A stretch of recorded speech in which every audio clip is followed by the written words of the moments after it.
Hi, it's Splinterverse. Welcome to another episode of D&D New Releases, where we offer first impressions of new third-party products for Dungeons & Dragons. We cover up to 20 titles from Dungeon Masters Guild and up to 20 more from DriveThruRPG each week. The titles are presented in alphabetical order by site, and all of them are linked in the video description. Purchasing the books using those links helps the channel, but you can also support us by purchasing one of our best-selling books. We've got lineages, suitable for any setting, as well as optional lineage rules in our Van Richten's Librum of Lineages. With our Potions Unlocked book, we have over 100 pages of material to take your potions to the next level in your game. Our Feywild Companion offers 150 pages of Feywild fun for players and DMs. Also, our book Fizban's Vault of Draconic Secrets contains over 50 pages of dragon-themed player options, including a subclass for each class, and much more. Please support the channel by purchasing our books using the links in the video description. This week's episode is for titles that were released between December 17th and the 23rd of 2021. We've got lots of 5th edition content, some OSR, and even Pathfinder in this episode, whether it's adventure modules, subclasses, languages, papercraft. It's all in here this week, so make sure you stay tuned all the way to the end so you don't miss a title. First up, we have 100 magical arrows, a D100 list of magical arrows for the archers and rangers of your fantasy world. It's from official D&D speak, and it's $1 for 6 pages. It says it contains 100 different ideas for magical arrows. These could be sold at magic shops, or maybe an important NPC teaches the ranger in your party how to craft a few of these. Let these ideas jumpstart some creative homebrew items for when your ranged party members need some new exciting tools. All right, taking a look inside. So it's a detailed list, so they're only going to show you 2 of the 6 pages because they don't want to give away naturally all of the arrows, but it's nice that we get to see a good selection here. So I'm going to zoom in so we can read some of these. So you got everything from an acid arrow all the way down to an arrow of whooshing at the bottom here. So the acid arrow says the glass head of this arrow shatters upon impact, spraying the target in a corrosive acid. On a hit, the target takes an additional 1d4 acid damage. So it makes sense that it would deal acid damage with that name. Let's see, arrow of healing. Shoot your friends. This arrow deals 1d4 damage, but heals for 1d10 health. So that's kind of humorous. And arrow of monster attraction. Any target hit by this arrow will attract any monster within 200 feet. Monsters with below human intelligence will treat the person or creature hit by this arrow as hostile. So very cool. Lots of fun story ideas in here. You know, you could have your characters need to find one of these arrows. Maybe you need to test some of these arrows. Maybe whoever's making these arrows needs some test subjects to go out there and try them in the wild. All kinds of options. And this is just one of several 100 titles that D&D Speak released this week. You can see down here they've got quite a bit more. They've got encounters, magical herbs. I think those are the ones that came out this week, but they have some other ones as well. And they're generally all priced at $1. So good options to grab some quick things. You know, Hawkeye, the TV series, came out recently, so people are looking at Hawkeye and thinking about rangers and arrows and all that fun stuff. So this could fit into a campaign inspired by Hawkeye. Lots of options. So check it out in the video description links under 100 magic arrows and give it a click. Next, we've got Arcane Heists. Plan and execute elaborate prison breaks in this campaign for adventurers of 8th to 14th level. And this 184-page supplement is entirely free. So I already grabbed myself a copy, and I think that's amazing that they're giving 184 pages away for free, because that, I mean, just laying that out in a layout program, I know because I do the layout on my books, it takes time. And so to give up all that time and not even give you a pay what you want option where you can put in some money here, that's so generous of this group of authors: William Roeder, PG Perello, TM Vandalen, and Adventure Bundles. So thank you to all of you for doing that. I think that's amazing. So it says, swashbuckle your way through exotic locales as you and your party execute dangerous heists. In this book of 10 thrilling heists, explore the cosmic planes as the gods of the Forgotten Realms scheme to keep a dangerous being locked forever in stasis, your true self. Solus ipsis the mini. Every heist is a rescue mission for a different version of yourself from elsewhere in the multiverse. So that's a fun concept and hook for the story, right? That you have to kind of save yourself, and that these are variations of you from the multiverse. The multiverse is also a very popular thing in Marvel. You know, we just talked about Hawkeye in the last book. You know, we've got Doctor Strange. His newest movie is going to be Multiverse of Madness or something like that. It's got multiverse even in the title. So multiverse is really popular right now, but you don't often see an expression of it in the books that are out there. So to see this literal expression of, okay, these are variations of you from elsewhere is really cool. And it's, you know, it's a collaborative effort between these authors that have produced other works here. And it says the recommended starting level is 8. This is meant to signal that your group should be well versed in the rules and expectations of D&D 5th edition, and that the dungeon master should be confident and experienced. So the book has an adventure background, friends and foes, adventure introduction, heists, adventure conclusion, and then here it lists some of the heists. So the first one is called Border, and it says escape from an anti-magic cage in a swirling sea of chaos. That sounds fun. Escape from the Gleaming Beacon, rescue an imprisoned Solus from a celestial rehabilitation center that purports to turn evil creatures good. So very cool. And there's just a lot of them in here. There's one called Mind Work, Make Work, convince a gnomish Solus to abandon his eternity of lonely drudgery. So all kinds of challenges for your players to deal with. Let's take a look inside. And so they've got some fun artwork in here as well. And gives you information on who all was involved in the project. And then, of course, your table of contents. You're getting to see 13 pages in the preview. So that's a good, healthy selection. But again, it's free, so you can grab the whole book without, having to pay. And you've got this how to use the book, preparation, and then kind of what order to go in. Group introduction, dramatis personae, other notable beings, and then the opalescence, planar travel. There's something called a void ship. I mean, this looks really fun. Let me zoom in here and we'll read about the opalescence. It says, Broken Opal made a mistake. A demonic incursion on Perdition left 150 of her 𝙬𝙤𝙬𝙧𝙬𝙀 dead, their souls destroyed, thousands of years of experiences erased. She has one chance to redeem herself. The incursion was not entirely her fault. 𝙤𝙤𝙬𝙧, the boiler, should have been there to prevent it. The Council of Oinolas have demoted 𝙤𝙤𝙬𝙧, put him under her command, and tasked the two of them with kidnapping and guarding reincarnations of Solus of Many, for one of these demons bore his tattoo. Completing this task is a matter of pride, one final chance to demonstrate her strategic military mind, and if she fails, well, she'll deserve what she gets. So it says, Broken Opal's army of 𝙬𝙤𝙬𝙧, called the Opalescence, is now quite small. After the demons scoured her forces, many 𝙬𝙬𝙧 left in the aftermath, as well, not confident with her ability to lead. Those who remain are her most loyal followers, or the most desperate to claw their way up to her position and take control themselves. So then these are the followers, which is cool. So yeah, I'm loving the details in here.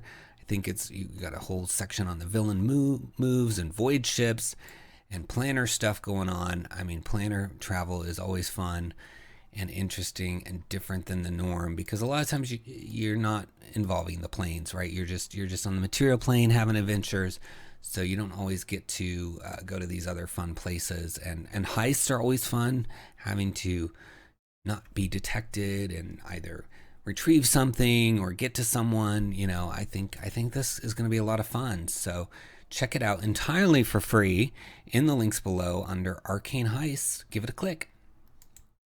Next, we have Archvillain Archive from a group of authors, including Hitton Dave, Noah Grand, Brittany Hay, Brian Holmes, E.R.F. Jordan, Alexis Lewis, Cassandra McDonald, Steve Pankotai, and Val Serene.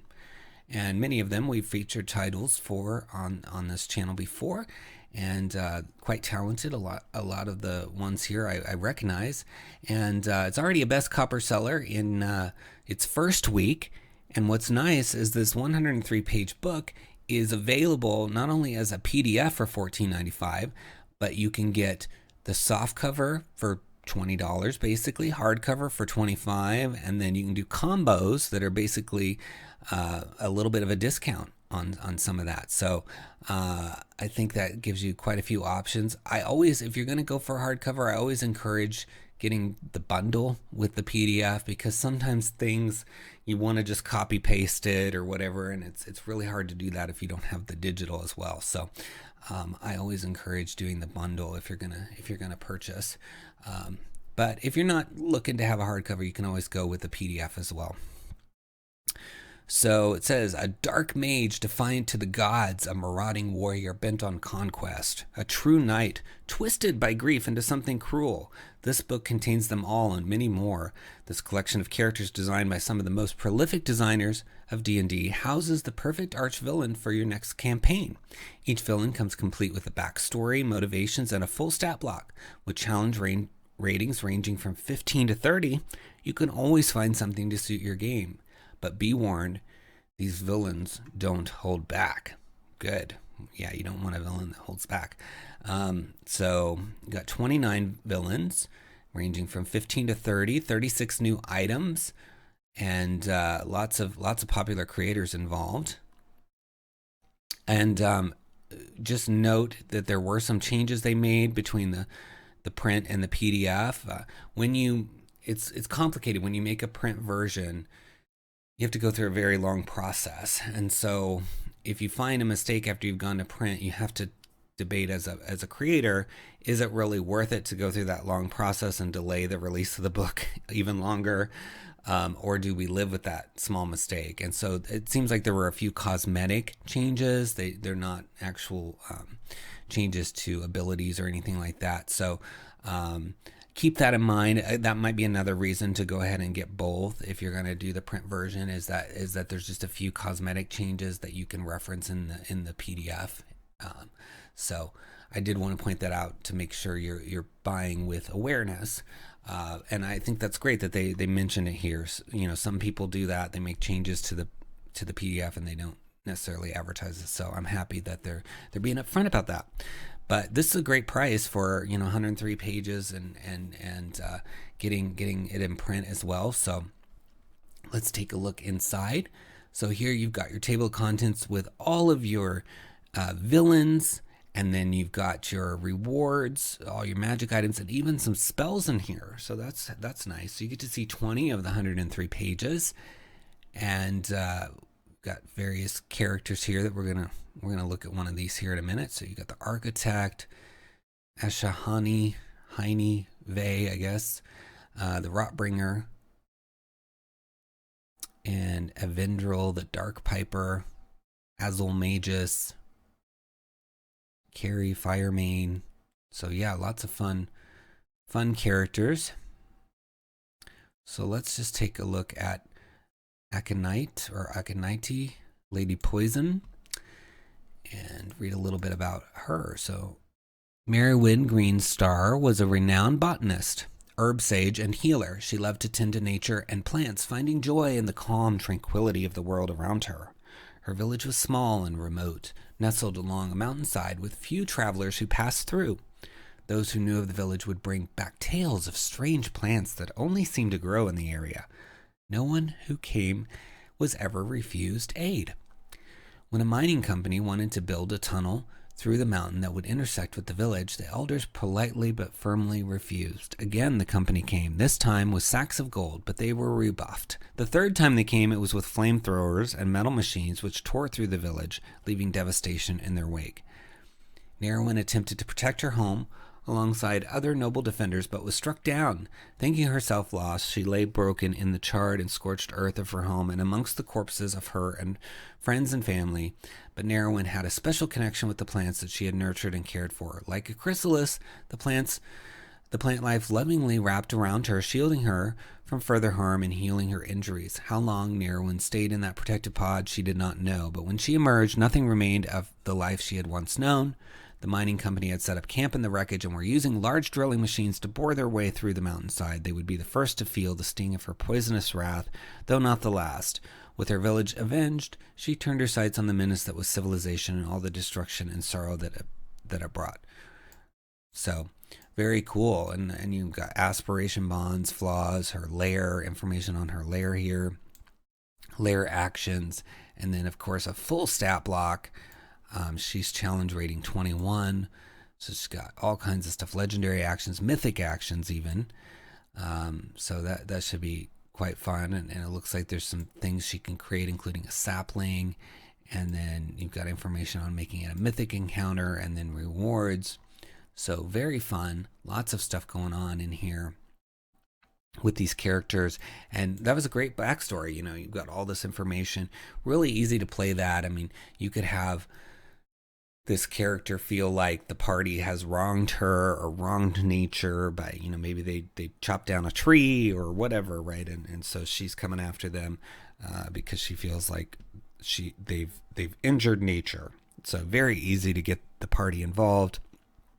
And there's lots of ways you could have a hook into that character, and that's just one. There's so many in here, so I think you really need to check it out by looking for Archvillain Archive in the video description links and giving it a click. Next we have Balthazar's Bazaar of Common Curiousities, a compendium of low-level magic items by Thomas J. Peterson, and it's $2 for 32 pages. It says, originating in the idea of wide magic known from Eberron, where low-level magic items are common for their intended purposes, also to populate the shelves of the occasional magic shop with lesser magical items not intended for combat. Hardly any of the items have been noted as requiring attunement, although the DM may choose to do so. The intent is for these to be utility-based items that can be used by anyone. With a basis in the adventuring gear and tools section of the equipment chapter in the player's handbook, as well as a bunch of new ones, this booklet contains 266 magical items, both magical variants of well-known gear and all new magical items. That's a lot of items. So let's take a look inside. So they've got containers and storage, clothing and fashion, consumables, tools, vehicles, all kinds of stuff. And so they're divided by the types. So here you can see kind of a summary table of the mundane version and the magical variants. So you've got backpack, and then the magical variants are big game hunting bag, blade warded backpack, and ration backpack, and etc. It goes through all these other mundane items.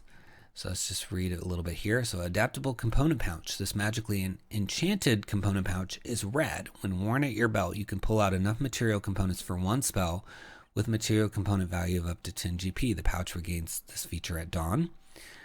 And then you've got, let's look at the Alchemist's Vial. At first glance, this looks like a vial of poor quality glass. It is hard to see through the surface of the container. The vial contains 6 tiny pocket dimensions, exactly sized and with the same dimensions as the vial. When the command word is spoken, as a bonus action followed by a number between 1 and 6, the vial opens up to this pocket dimension and allows either to store a liquid or use a liquid stored. If the vial is filled with liquid without speaking the command word, it functions like an ordinary vial. If a liquid is poured from its pocket dimension while the liquid is stored in the material vial, both liquids will be mixed equally and poured.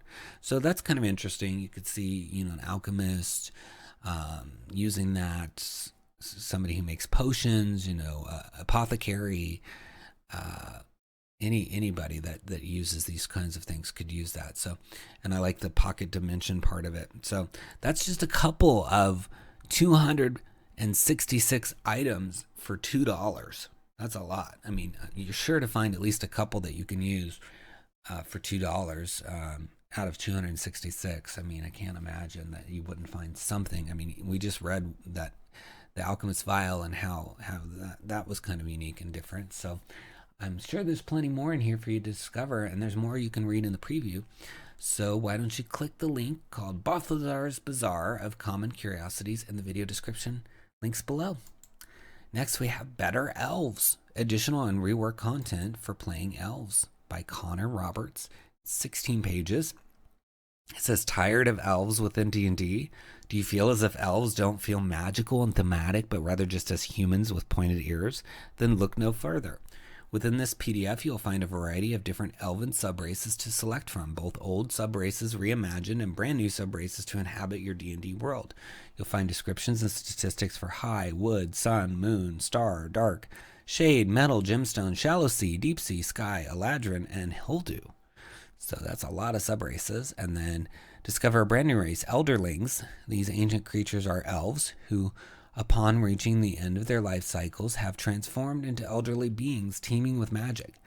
They are so infused with raw arcane power that they can be seen physically crumbling or fading away with time. In addition, you will find revised statistics for playing half-elves. With these rules, a half-elf gains a special trait based upon their elven heritage. Elven feats. Find a selection of feats based around elves. You will find 11 unique to elves as a species or specific subraces. They represent deep magical talents drawn from within or unique skills learned from various kinds of elven societies. So there's one called Elven Glamour to call upon the mystical arts of Fey Charm, or Earthwalker for metal and gemstone elves to sink into the earth and stone below. So sounds cool, and it looks like Connor did both the art and the writing, so very cool. I always like to see that. So you get to see 2 of the 16 pages, so we'll read a little bit in here. So yeah, that's some fun art as well. So let's read about shallow sea here. It says, dwelling along the coast and within the majority of seas are the shallow sea elves. These elves often have skin, hair, and eyes the color of the sea and its underwater landscapes. They also possess gills to breathe and sometimes webbed digits or even fins to help them swim. Shallow sea elves often encounter boats or coastal communities of different cultures. Therefore, they have become adept in dealing with such encounters. Typically, sea elf settlements learn how to expertly parley with their neighbors or intimidate those who would encroach upon their waters. So they've got the typical, traits that you get with a race, but then some unique ones, like you have a swimming speed of 30 feet and you can breathe air and water. You have a lot of experience dealing with coastal communities or hiding from their boats. You gain proficiency in one of the following skills: stealth, persuasion, deception, or intimidation. And you can speak, read, and write 𝙁𝙗𝙁.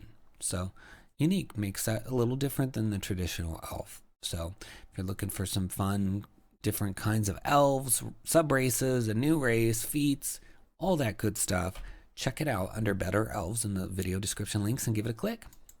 Next, we have the Biblioplex Archive, a book of Strixhaven spells. It says, get some new spells and extra credit in the supplement from Bobby Montalongo. It's $1.50 for 9 pages.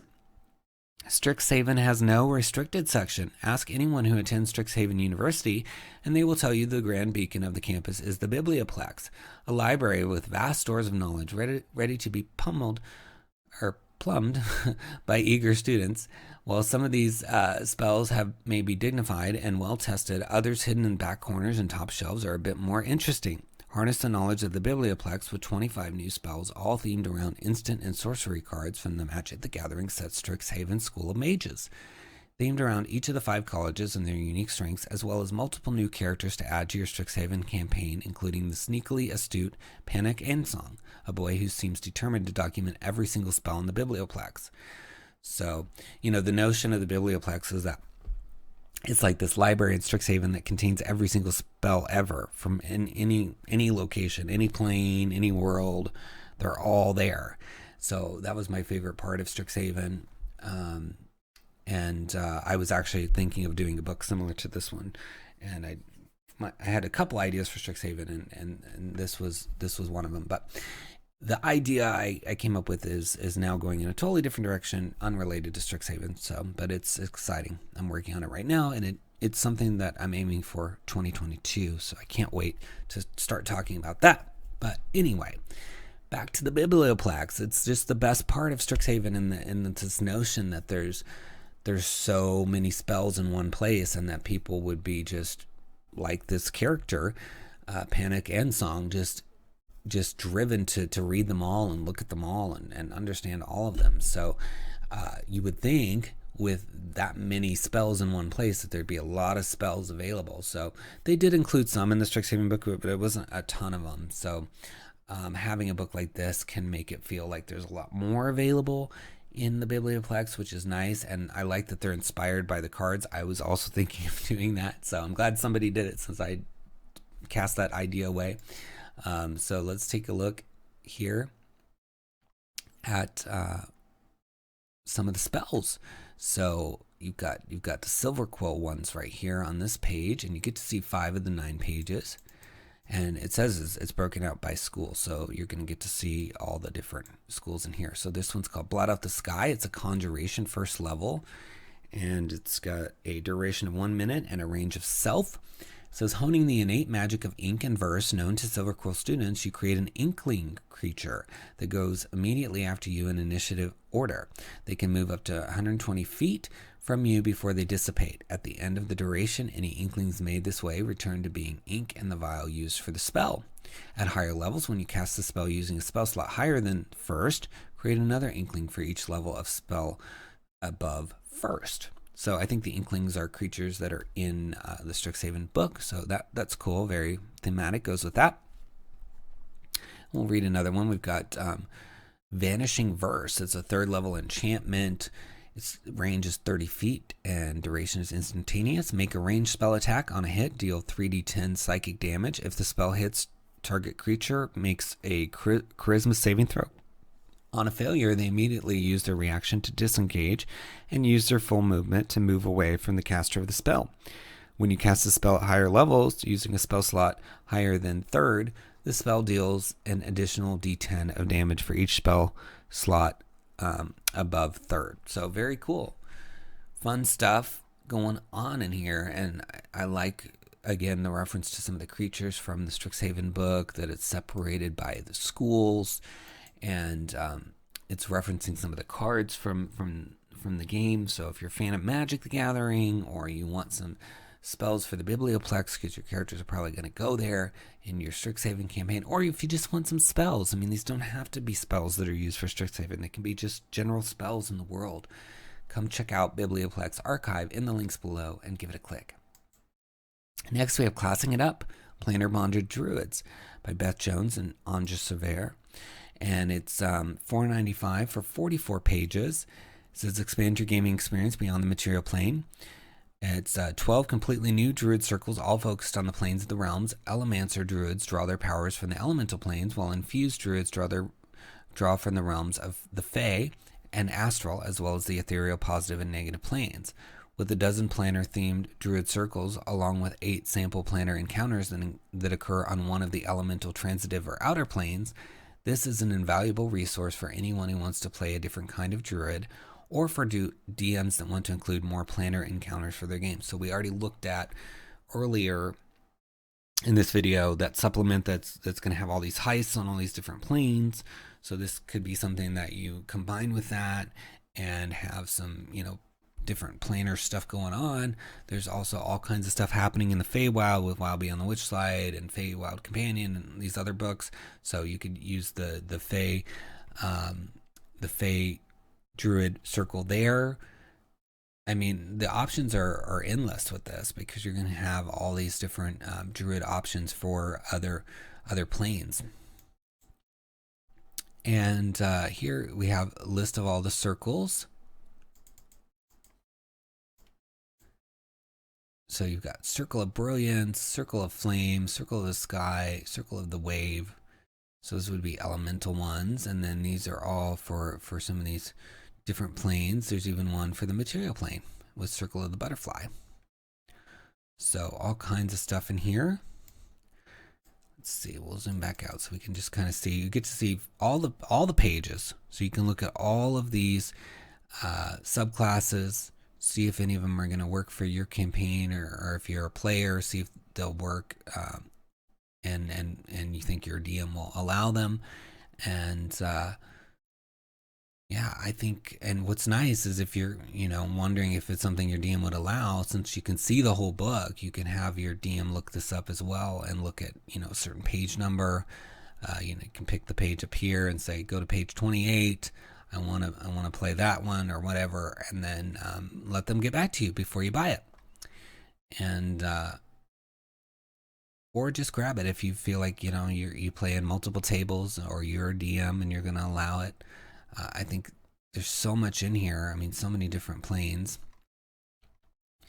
I know there was a similar book like this that covered druid circles for other planes as well. It was in one of our weekly videos. I want to say at least a couple months ago, so probably in the teens range somewhere.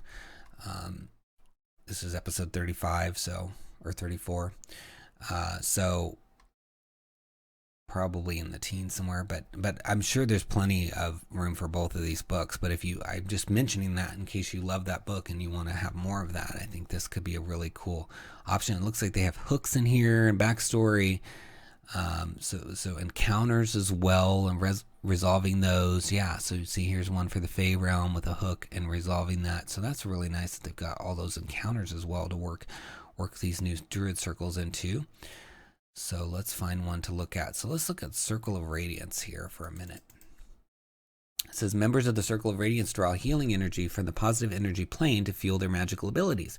Druids of Radiance are skilled healers and midwives dedicated to caring for nature's sick or injured creatures, bringing new life into the world and helping undead creatures find eternal rest.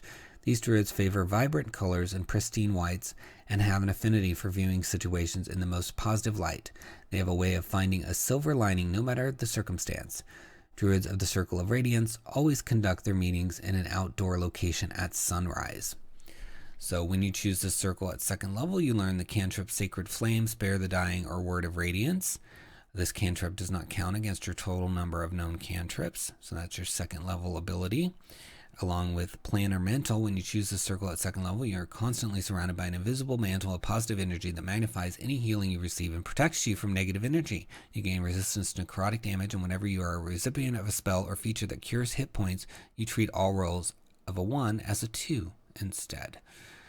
And then jumping up here, let's see what you get at the 14th level. Starting at 14th level, your Planar Mantle protects you when you are the most defenseless. When you are reduced to 0 hit points but not killed outright, your mantle releases a pulse of positive energy, dropping you to 1 hit point instead, and dealing 1d10 points of radiant damage to all foes within a 5-foot radius of you that do not succeed on a con saving throw. Once you use this feature, you can't use it again until you complete a long rest. So very cool, fun stuff, very thematic to the planes, and there's all kinds of planner stuff in here. So I encourage you to check it out under Classing It Up in the links below. Give it a click.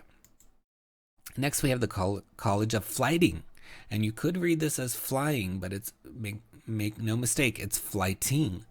And it's by the Sphinx Library, $4.99 for 6 pages. And it says, are you a bard? Do you wish that your inspiration had a bit more bite to it? That your mockery was a little more vicious? Do you want to use the power of your scathing wit to weaken your opponents, get a leg up on your enemies in battle, and draw their ire away from your allies?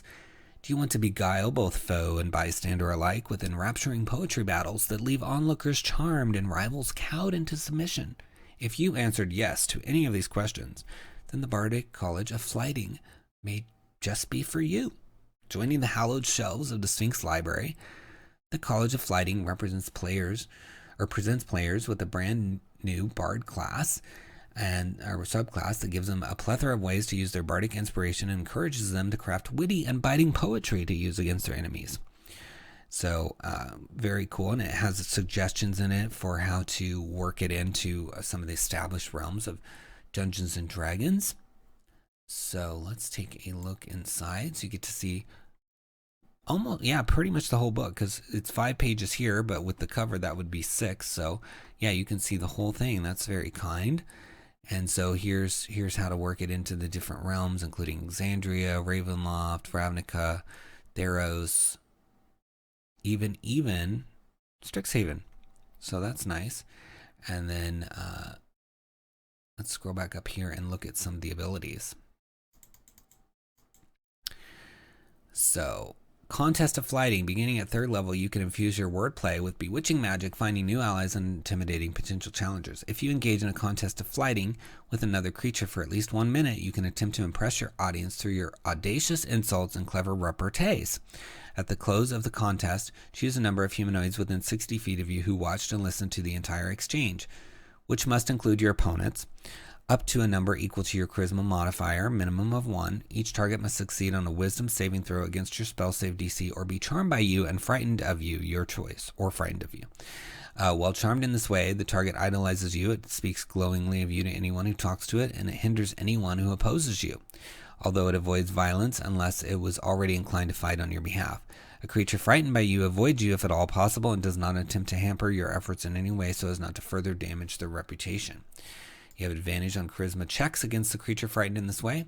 Additionally, the frightened creature has disadvantage on ability checks. So that's cool, and it talks about how long. And then also at 3rd level, you learn to deliver disarming quips and punishing put-downs. So the opening quip, when you roll initiative, you can expend 1 use of your bardic inspiration and subtract the number rolled on your bardic inspiration die from the initiative roll of a creature of your choice within 60 feet that you can see, or give yourself a bonus to your initiative equal to the roll. So you can play with your initiative position or someone else's initiative position. Provoking Pun is a bonus action. You can spend 1 use of your bardic inspiration to force a creature to make a wisdom saving throw.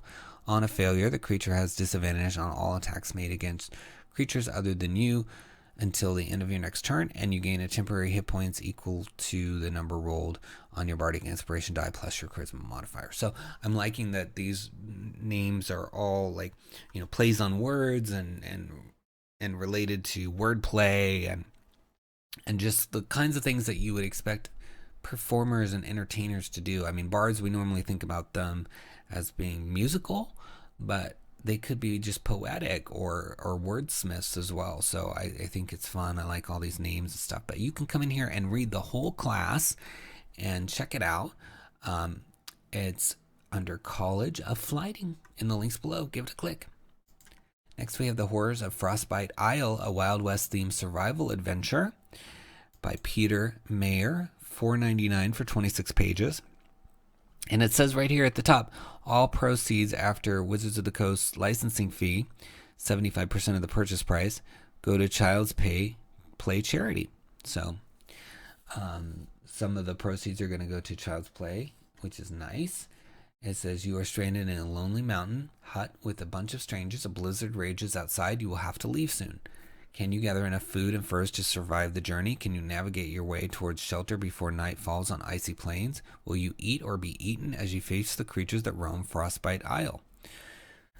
So you got detailed survival mechanics, a brief history of Frostbite Isle, rich optional locations to explore, 120 regionally dependent random encounters, printer-friendly PDF, and high-quality versions of the appendices and waypoint maps. And it says it's suitable for 48 players of first level for use with, of course, the Player's Handbook, Monster Manual, and Dungeon Master's Guide, as well as it goes with Icewind Dale's Rime of the Frost Maiden Adventure module. And there's a video here that gives you more background that you can watch. So that's always fun. And let's take a look inside. So you've got the credits, all the information here. You get to see 3 of the 26 pages, the contents, and then we got the introduction here.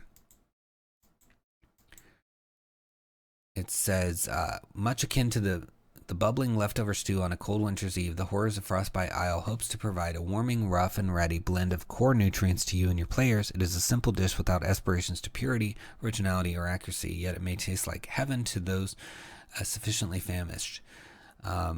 So you've got a cold northern winter environment, a grim dark survival premise, mistrust and rumor-fueled speculations, sandbox-style game architecture, humorous undertone, and Wild West tropes. So very fun. Looks like it could be a good time. So if you're playing Rime of the Frost Maiden and you want to continue the kind of wintry adventures or do it before that, you could, or mix it in the middle. Or if you just want to have kind of a frosty, wintry adventure with all of these cool things, the Wild West tropes and survival and stuff going on, I think this could be a really good option for you. So look for it under Horrors of Frostbite Isle in the links below and give it a click. Next, we have Journey of the Spirit Walker, a complete compendium on spiritual entities and the powers of animism. And it's by Nikos Ostis, George Stephandorakis, and Nicholas Totif. $24.95 for 159 pages. It's already a best copper seller. And it says the journey of the Spirit Walker is a complete compendium of spiritual entities and the mysterious powers of animism for those who dare to invoke them. Through its pages, you will discover the various kinds of spirits that inhabit enchanted forests, haunted ruins, and other mystical realms beyond the veil. You will also learn the ways of summoning such entities, whether to become a host to their supernatural powers or seal them away through occult rituals. This supplement is designed to be easy to use, allowing its chapters to be introduced as standalone or weave together into a fantasy epic. So you've got the introduction to animism and the new spirit subtype. You've got numerous summoning rituals, seances, and talismans. A unique system of spiritual attunement that allows players to become a host to a spiritual entity and share in its host powers. That sounds fun. 11 primal spirits, 13 ancestral ones, 8 Etherian ones, 5 outsider ones. A new intricate system for the creation of magic items through spiritual binding, allowing you to seal the essence of the spirits into fetishes and take advantage of their powers. 25 new magic items, 22 new spells, 13 new character subclasses, and all the pages are bookmarked. So very cool. And look at the artwork. I mean, it's really beautiful. Quite a lot going on in here, and I love the artwork that I'm seeing just in these samples. So, just a lot to offer, and even the cover is quite beautiful. So let's take a look inside. So you get to see 25 of those 159 pages, and just, again, stunning artwork. And here's the credits for everything. And the table of contents. And you got your foreword, talking about what animism is, and all the different types of spirits. And then your overview, and then some spiritual entities, with some of those different spirits we talked about. And then attunement, attuning to the spirits, hosting a spirit. And then you've got the primal.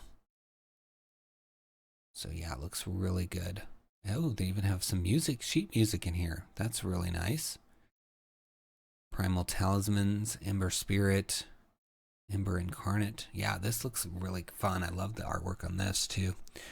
So let's scroll back up here and read a little bit aloud for you. I want to read about some of these spiritual entities here.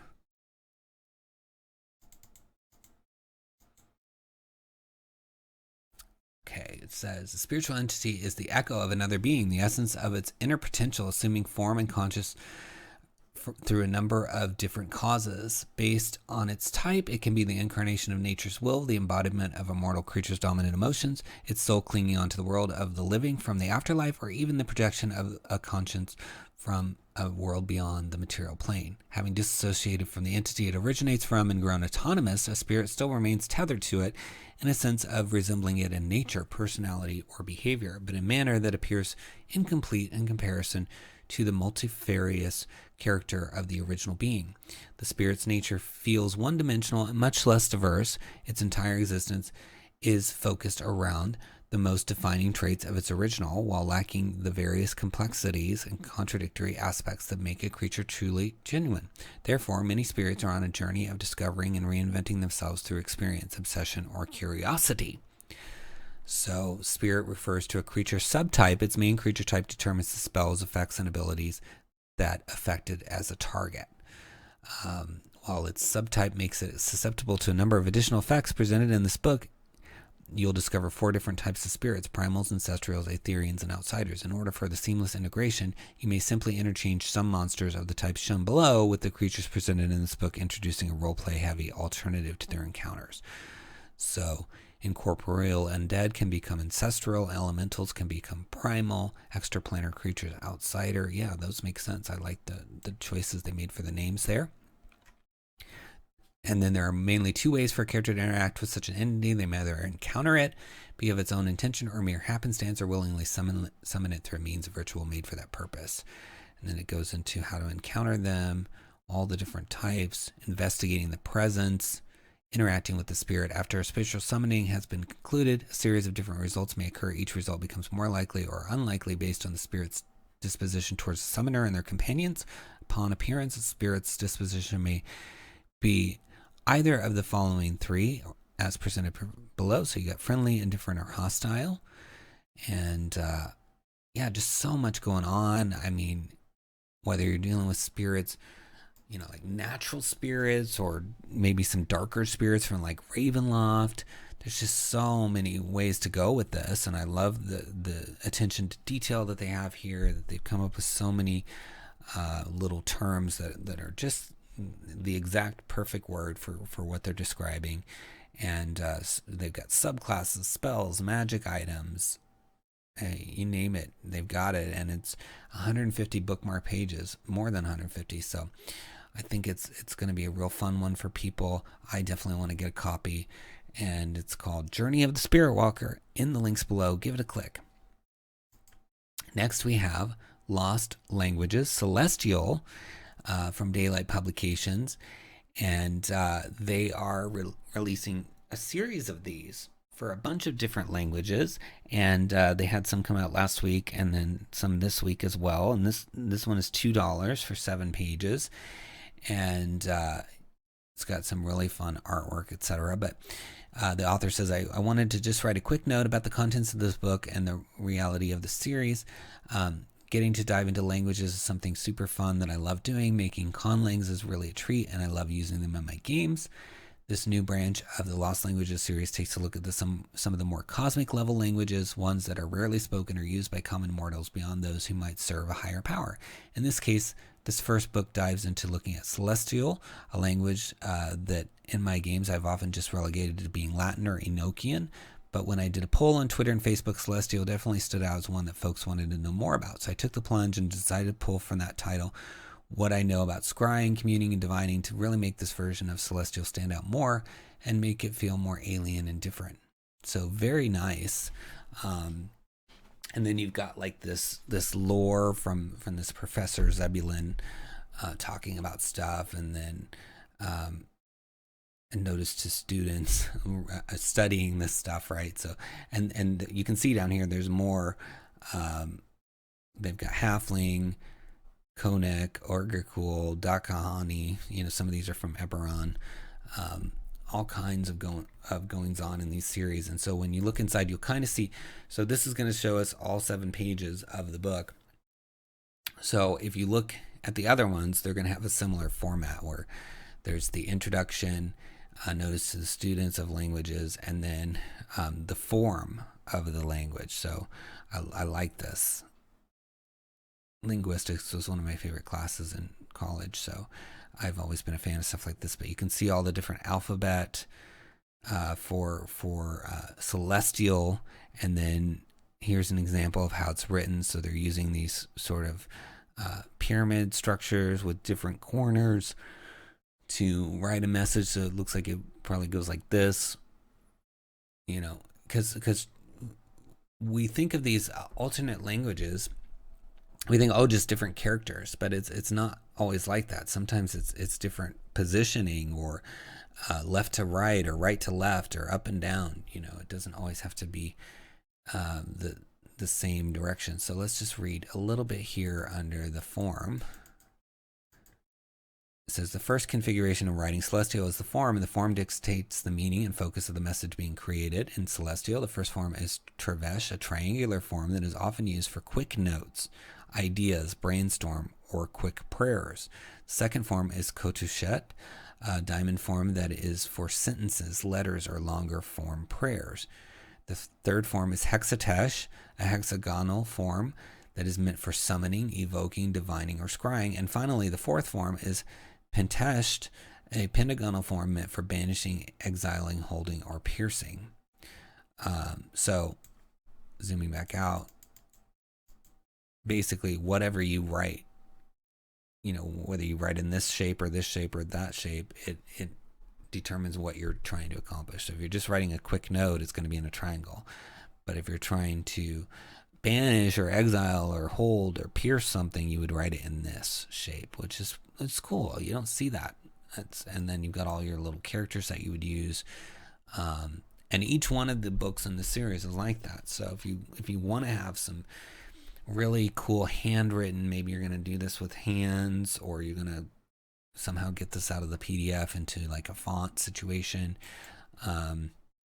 Whatever you're going to do, I think it would be cool to have this and add this to your campaign. And author, if you have any capability of creating fonts, I think that would be a really good thing to do as well, because I think people would definitely be interested in getting font versions of this as well for their computers. But in any case, I think being able to scrawl this on a parchment paper and hand it to your players for a prop would be exciting.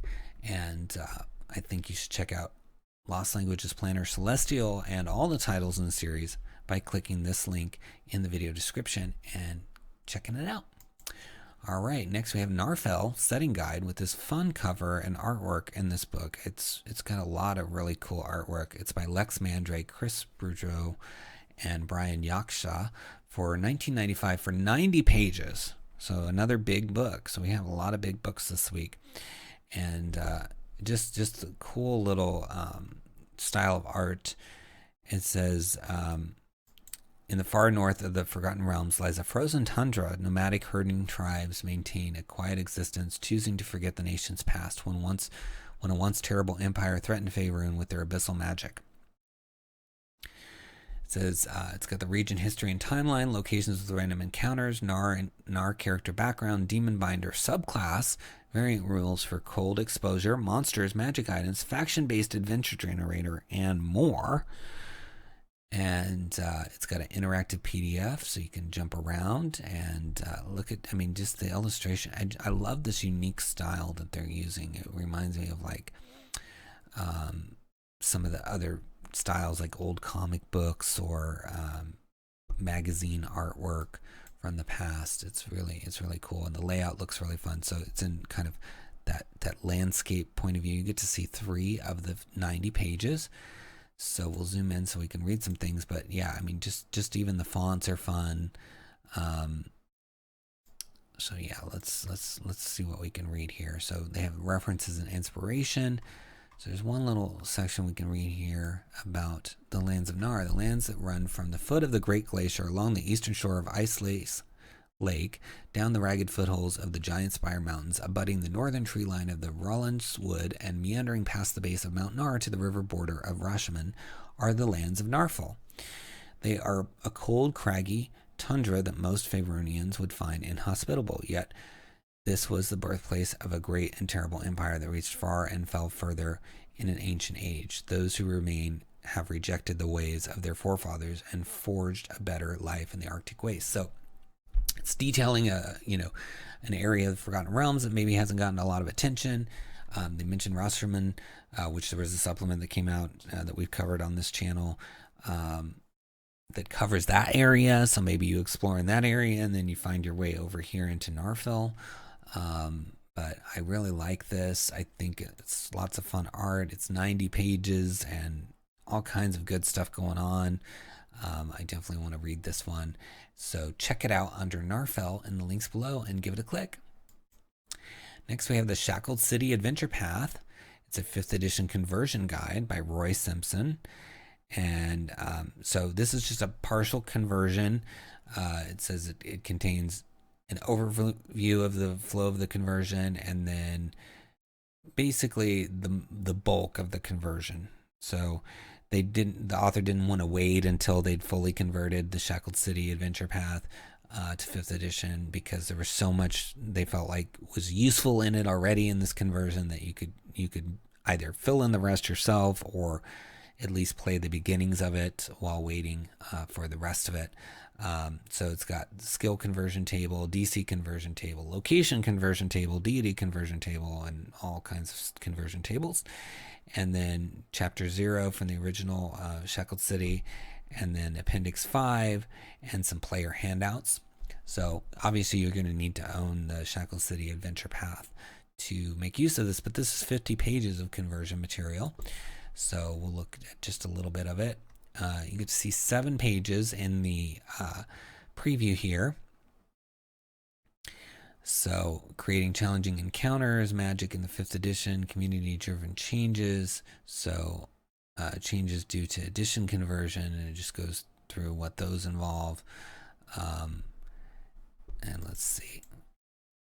It says, I'm using many community-driven changes to the storyline for this adventure path. I did for the first time I ran this campaign, and made the flow of the story much better. Not only makes the connections more sensical, but it also foreshadows the bigger storylines so that the main bad guys don't end up feeling like strangers when finally encountered. The most striking change is to the Cage Right organization.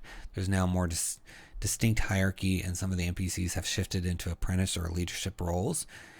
And so that's outlined. The dream sequences are also a new addition to help foreshadow the main storyline. Each chapter has one such dream that should be given to a character at some point during the chapter. Since most of the community contributions to the storyline changes were anonymous, I cannot give credit where credit is due. I will not claim to have created all or even most of the storyline modifications. My only claim is that slightly more comprehensive and also humorous synopsis of the storyline. So cool that they're incorporating some changes. You know, the internet has suggested to this storyline to make it even better, but it looks like they're headed in a positive direction. And if you've been itching to convert your Shackled City old books into 5th edition, then this is a start toward that. So check it out under Shackled City Adventure Path in the links below and give it a click.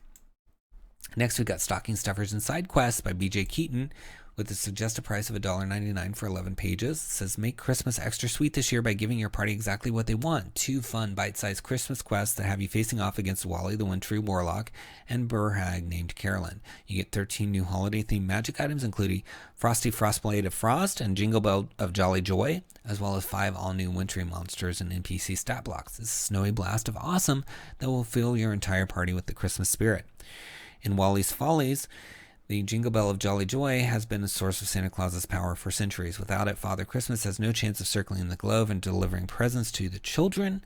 With only one day before Santa has to take flight, Wally the Wintry Warlock hoodwinked the bell to turn the tables on Santa. His plan to use the Jingle Bell of Jolly Joy to deliver gifts and holiday cheer to all of the naughty children this year, leaving the good ones out in the cold. So that would be a fun adventure to kind of stop that.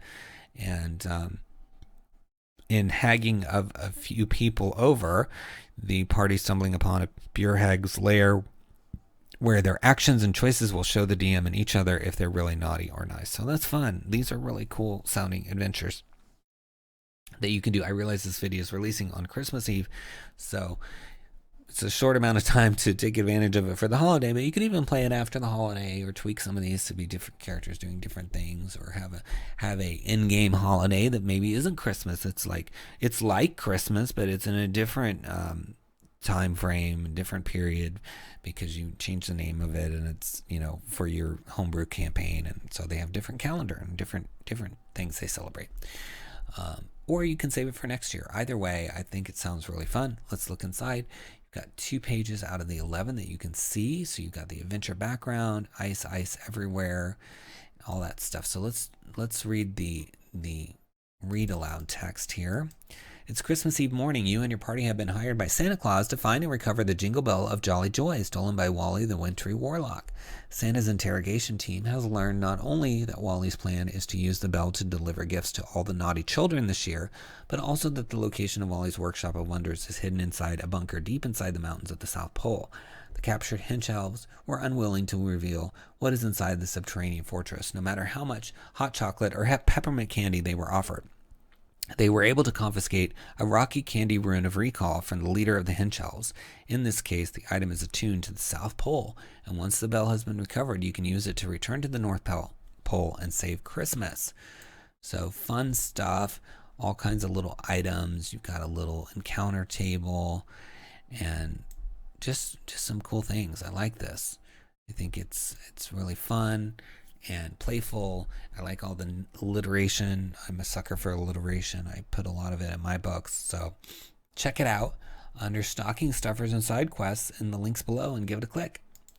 Next, we have Strixhaven Supplemental, Volume 1, Course Catalog and Staff Directory. It's already a bestseller seller in its first week by Alex Cruz, $4.99 for 28 pages. It's a companion to the Strixhaven book, and it contains 127 new and unique classes, not classes like fighter, rogue, things like that, classes that you take like at a school. each with their own punny or humorous name to offer your players during their time at school. Each class comes with example ideas for DMs to use in terms of homework assignments, lab sessions, and exams, as well as associated skill checks and other roles for DMs to use for role-playing. Each class in the book comes with its own reward. Using the school setting, each player essentially can learn magic like a wizard without needing to multi-class and gain spells for successfully passing classes. These spells are meant to be used instead of the spells granted in the new published backgrounds. Additionally, there are 31 new professors and staff of all manner of races and gender identities, each with their own personalities and backstories. There are also additional details on the published faculties, so DMs have more than 2 or 3 sentences to use when building personalities for the published faculty. So very cool. Let's take a look inside. So you get to see 4 of those 28 pages. So here's some information on the professors that you might meet. And then some changes to some of the classes that you would take. So let's look at some of these. So hindsight, examining and identifying historical arcane artifacts, associated roles, history, investigation, and various tools. Students might be initially confused about the location of this class as it is one of the few that doesn't take place in a lecture hall or classroom. Instead, the class takes place in the workshop of Osgir, the Reconstructor, a Lorehold professor of order. These classes can be frequently interrupted by messengers or students bringing him new finds. Osgir welcomes the interruptions as it gives him a new artifact to show his students. Osgir's love for artifacts of all kinds is plainly apparent, and he has been historically moved to give extra credit to students who bring him new artifacts. Students who pass Osgir's class are rewarded with the Identify spell. So very cool. Get that Identify spell going. And then over here, fashionably late history of magic and art required for Prismari, associated skills, history, perception, and performance. This intro course is taught by Prismari Deans Uvilda and Nasari. The deans might alternate days, weeks, or even split the class in 2 per the DM's discretion, but a few things should be stressed to players. This course contains a large number of students. It's lecture-based and with no time for questions and answers, and is very confusing due to the dichotomous nature of the deans. In this course, students will learn what Prismari is all about through an exploration of historic art, both masterpieces and chaotic pop-up exhibits. As an introductory course, students gain no rewards, merely an understanding of what their future coursework might entail. So very fun. Yeah, these are all flavorful, making use of some of the NPCs introduced in Strixhaven. So it seems like a really nice, perfect way to supplement what you're doing with the Strixhaven book. And the author, Alex Cruz, also released 2 other pieces this week. And, we try to focus on just one title per publisher. But I wanted to point out there are some other ones as well. So if you like this one, you might check out the others. And you can get to all of them by clicking on the link in the video descriptions called Strixhaven Supplemental and give it a try. All right, next we have Strixhaven Freshman Spellbook, Spells Inspired by the Magic card game. So it's an immersive compilation of spells inspired by various cards throughout history of the game behind Strixhaven, Ravnica, and Theros. Again, this was something I was thinking about doing, and I decided not to because I went off in a different direction with my ideas, and they're now unrelated to Strixhaven. But this is cool that we've seen 2 authors this week that have done this, where they've taken cards, and this one in particular has taken cards from several series and including them as inspiration. So very fun. So you've got counter spells and interesting combat spells, and you can see there's really nice artwork in here, which I appreciate. And yeah, so lots of fun, and I love the cover. This is a really cool cover. So let's take a look inside. It's 9 pages for 95 cents, so that's a really good price as well. And again, you can't have too many spells, especially with something like the Biblioplex hanging out in Strixhaven, where it's supposed to have all the spells ever, right?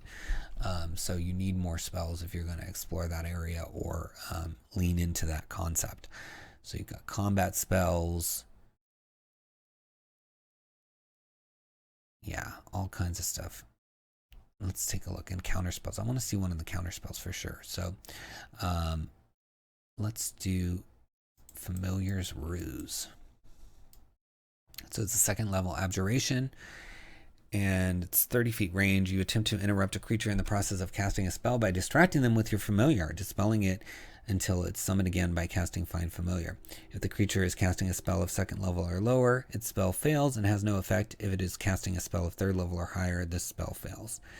And then at higher levels, when you cast a spell using a spell slot of 3rd level or higher, the interrupted spell has no effect of its level if its level is less than or equal to the level of the spell slot you used. So then we have, let's look at this enchantment here.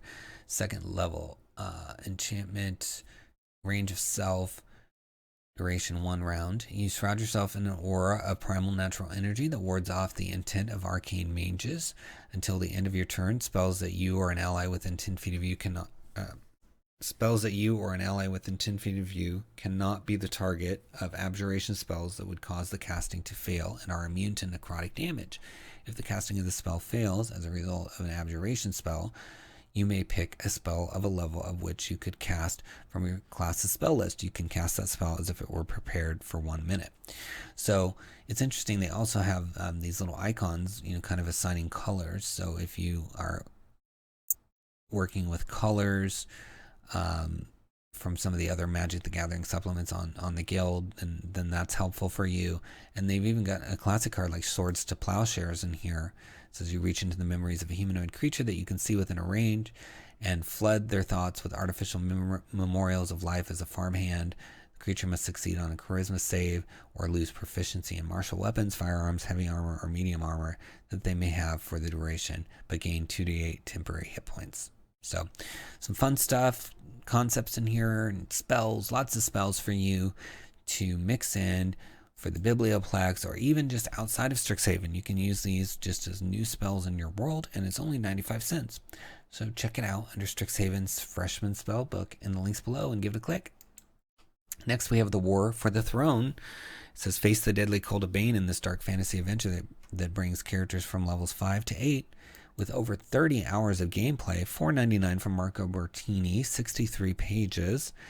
And it's on a holiday discount right now at $4.99, so it's going to go up in price. So you might want to grab it now. It says, following the platinum best-selling adventure, The Second Black Dawn, a new exciting sequel is finally available. A city burns, occupied by cultists of a dark sect, ravenous undead and bloodthirsty brigands. The plan to unleash the Second Black Dawn has now come to fruition, and the apocalypse is at hand. Race through a city on fire, investigate a mysterious dark sect, search for clues, and prepare for the ultimate battle against the forces of evil in this dark fantasy adventure, providing over 30 hours of gameplay. It's a 63-page adventure with excellent attention to detail, incorporating the style and graphics of the official D&D products, a gripping and dark-themed campaign providing over 30 hours of gameplay, 11 maps, 8 new monsters, 10 magic items, 2 unique spells, and all kinds of other stuff. It's bookmarked, printer-friendly, and you can see some of the nice layout here. And you've got a cool map. I like this map a lot. And then here's some of the items with some cool artwork for the items. So let's take a look inside. You get to see 15 of those 63 pages. And got the credits, table of contents. As you're going through all the parts of the adventure, and then at the end it talks about music, monsters, NPCs, spells, etc. There's a prologue, and here's part 1, running the adventure. There's something called a chaos portal, and then there's an overview, part 2, the adventure itself, Helen Brown in Flames. So we're going to read some of that in a minute, but you can see some cool maps in here. All kinds of fun artwork to accompany it. So yeah, let's zoom in and read a little bit about Helen Brown in Flames. It says, the War for the Throne begins immediately after the Second Black Dawn and assumes that the characters are returning to Helen Brown to escort His Majesty Bellador the Brave safe and sound to the kingdom's capital. The king is eager to be able to hug his son again and find out who hatched the plot that nearly cost him his life. So this is a sequel to the author's previous adventure, but I'm guessing you can work around that, have the characters start here if you want to, or, seek out that one as well. So the flavor text says, you are marching in the company of His Majesty to the capital of the realm. You left the Sunset Plains behind you yesterday and are now on your way to Helen Brown.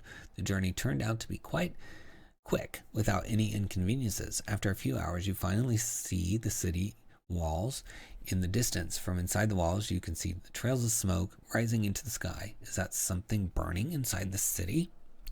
So it kicks right off with that kind of question. Is there a fire? What's happening inside the city? We're returning to it. So you could even montage that first adventure, just kind of read the description and say, this is what happened, and then start the characters at level 8.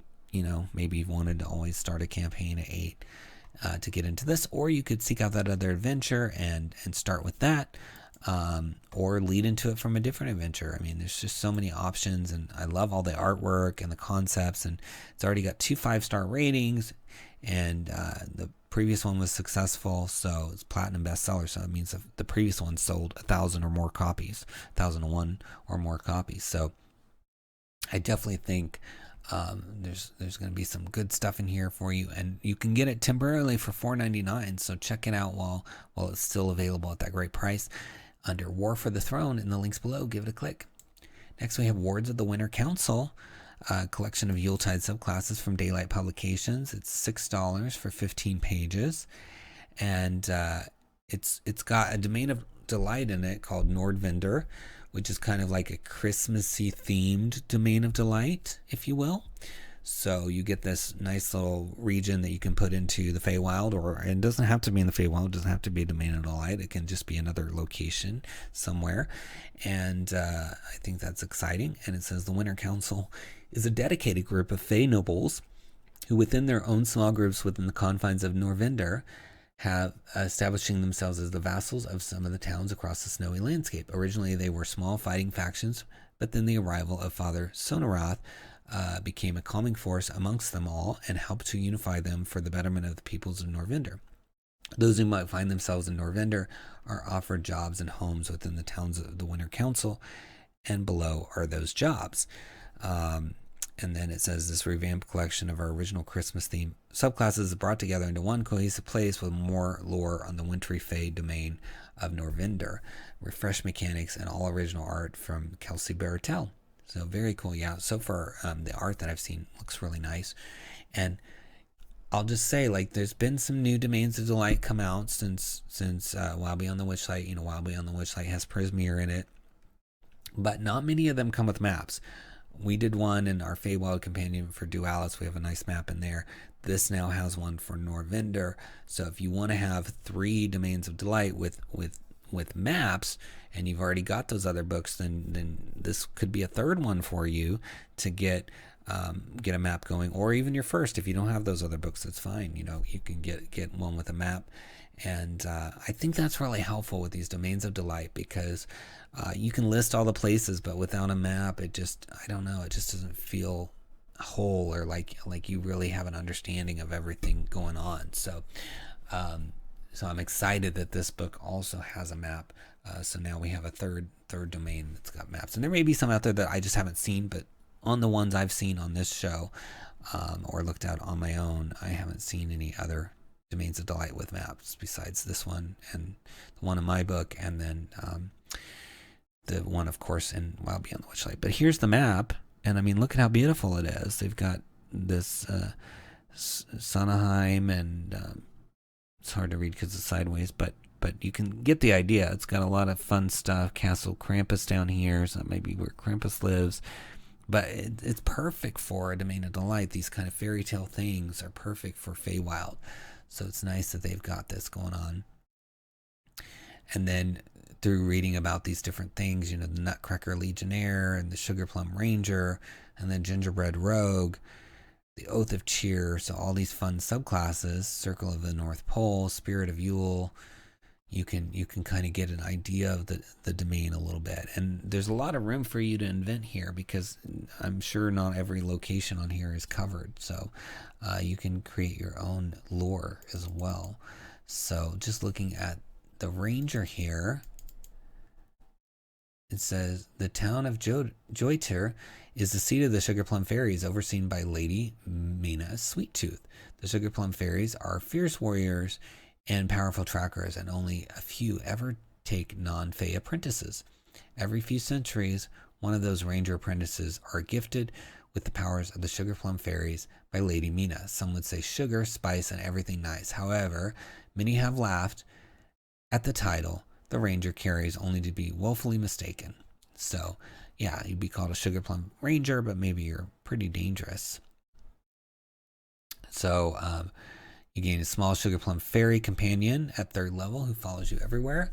They resemble a small child in purple bark armor with powdered sugar falling from their wings as they fly and use the fairy dragon stat block. While within 10 feet, the fairy provides advantage on insight and nature checks, and as an action can be sent to support an ally within 30 feet. So that's cool. I love the powdered sugar falling off. That's just a cool little touch.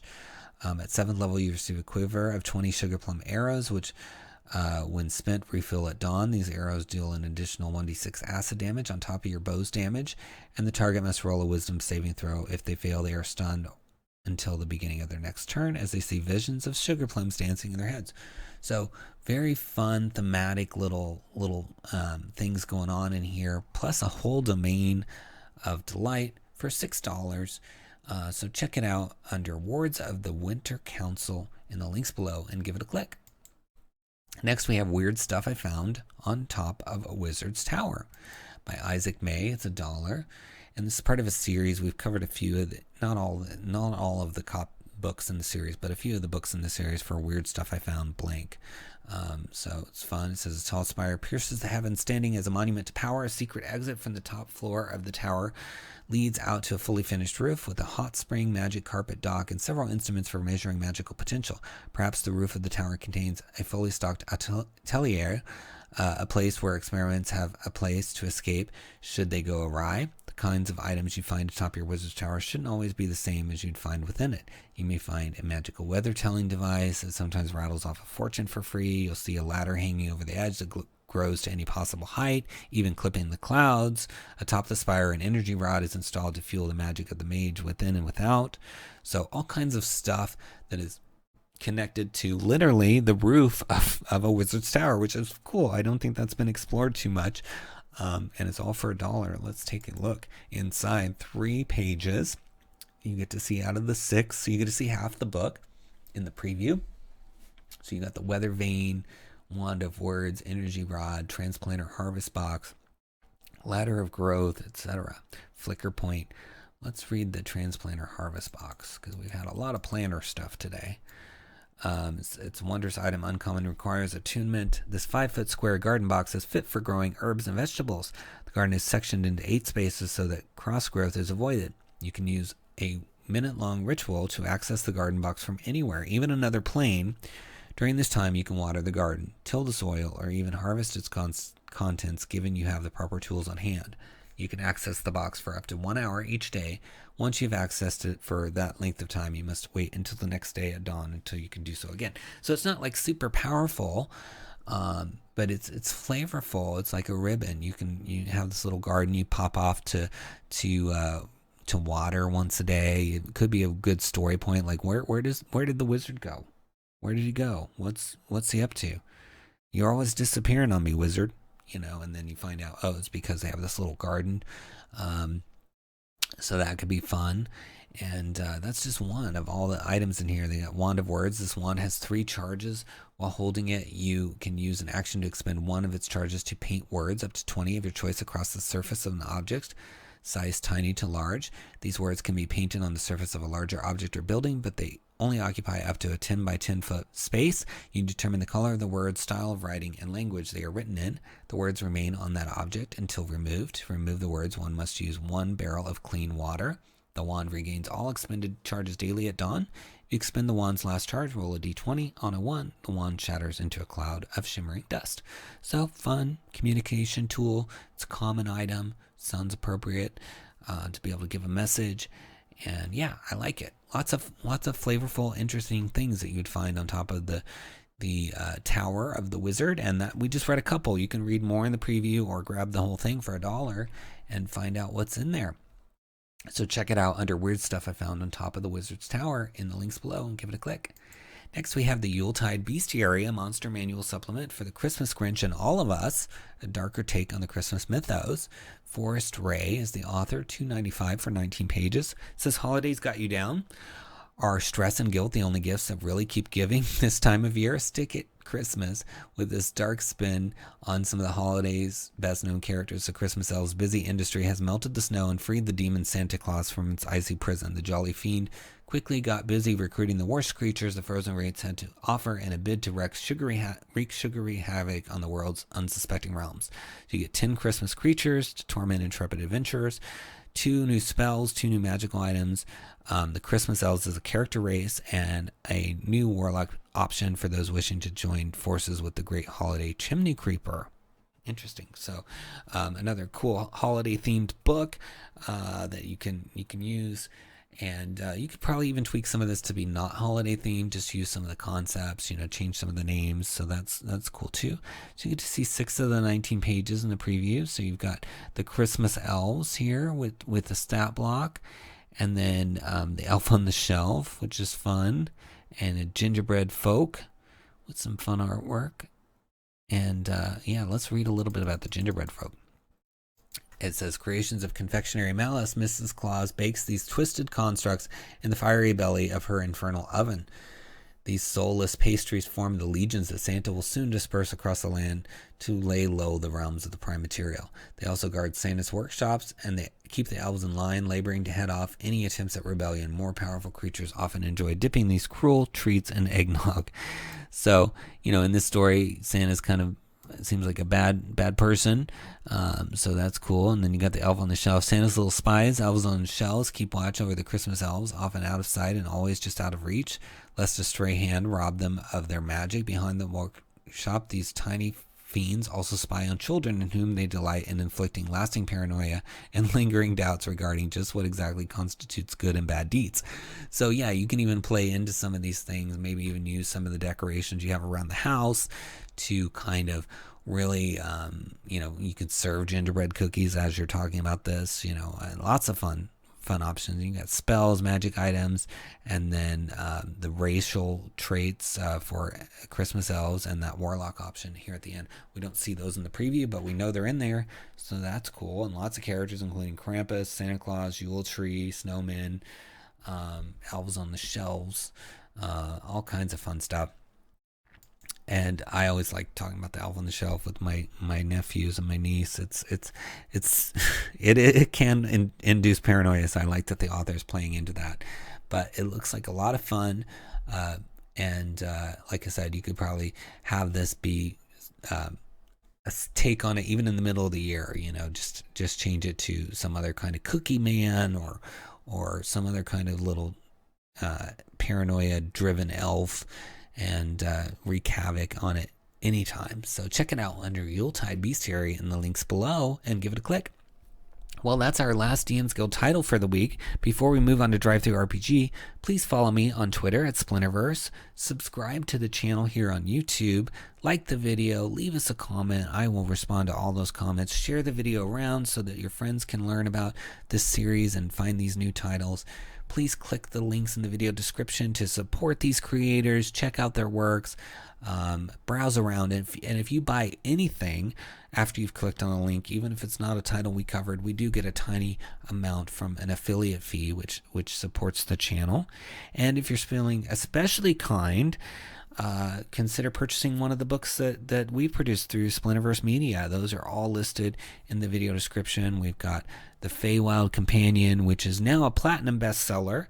We've sold over 1,000 copies, and it's got 150 plus pages of Feywild fun for players and DMs, including subclasses, adventures, encounters, monsters, magic items, spells, all kinds of good stuff. We've got Fizban's Vault of Draconic Secrets. It's dragon themed, everything, including a subclass for each class, a familiar, magic items, horde magic items, spells, just tons of dragon stuff to go with Fizbans, or just to give your game a little bit of dragon flair. And what's great is if you've already started a campaign and so you haven't been able to work in Fizban stuff, you can work it in with this, because it can just add a little flavor with a spell here and there or a magic item here and there, as opposed to the whole campaign. And then we've got Potions Unlocked, which is print on demand and digital, with over 100 pages devoted to potions, making them really shine in your campaign with cool locations and maps and all kinds of things that support making potions a memorable part of the campaign rather than something that's just thrown away. I mean, we've even got fully stocked vendors and plants used to help you make your own potions in that book. And then we've got Van Richten's Libram of Lineages with 4 really unique lineages and optional rules to support them. They can be used in Ravenloft or really any campaign to bring some new play styles to your campaign. Very conflict-driven characters. I think it adds a lot of story options with the things in that book. And then finally, we have the Secrets of the Draugr, which is a brand new race combining the Drow and the Duergar into a hybrid race with a history, culture, deities, subclasses, NPCs, all kinds of fun, different stuff in there. So check all those out in the video description links. And now it's time for our drive-through titles of the week.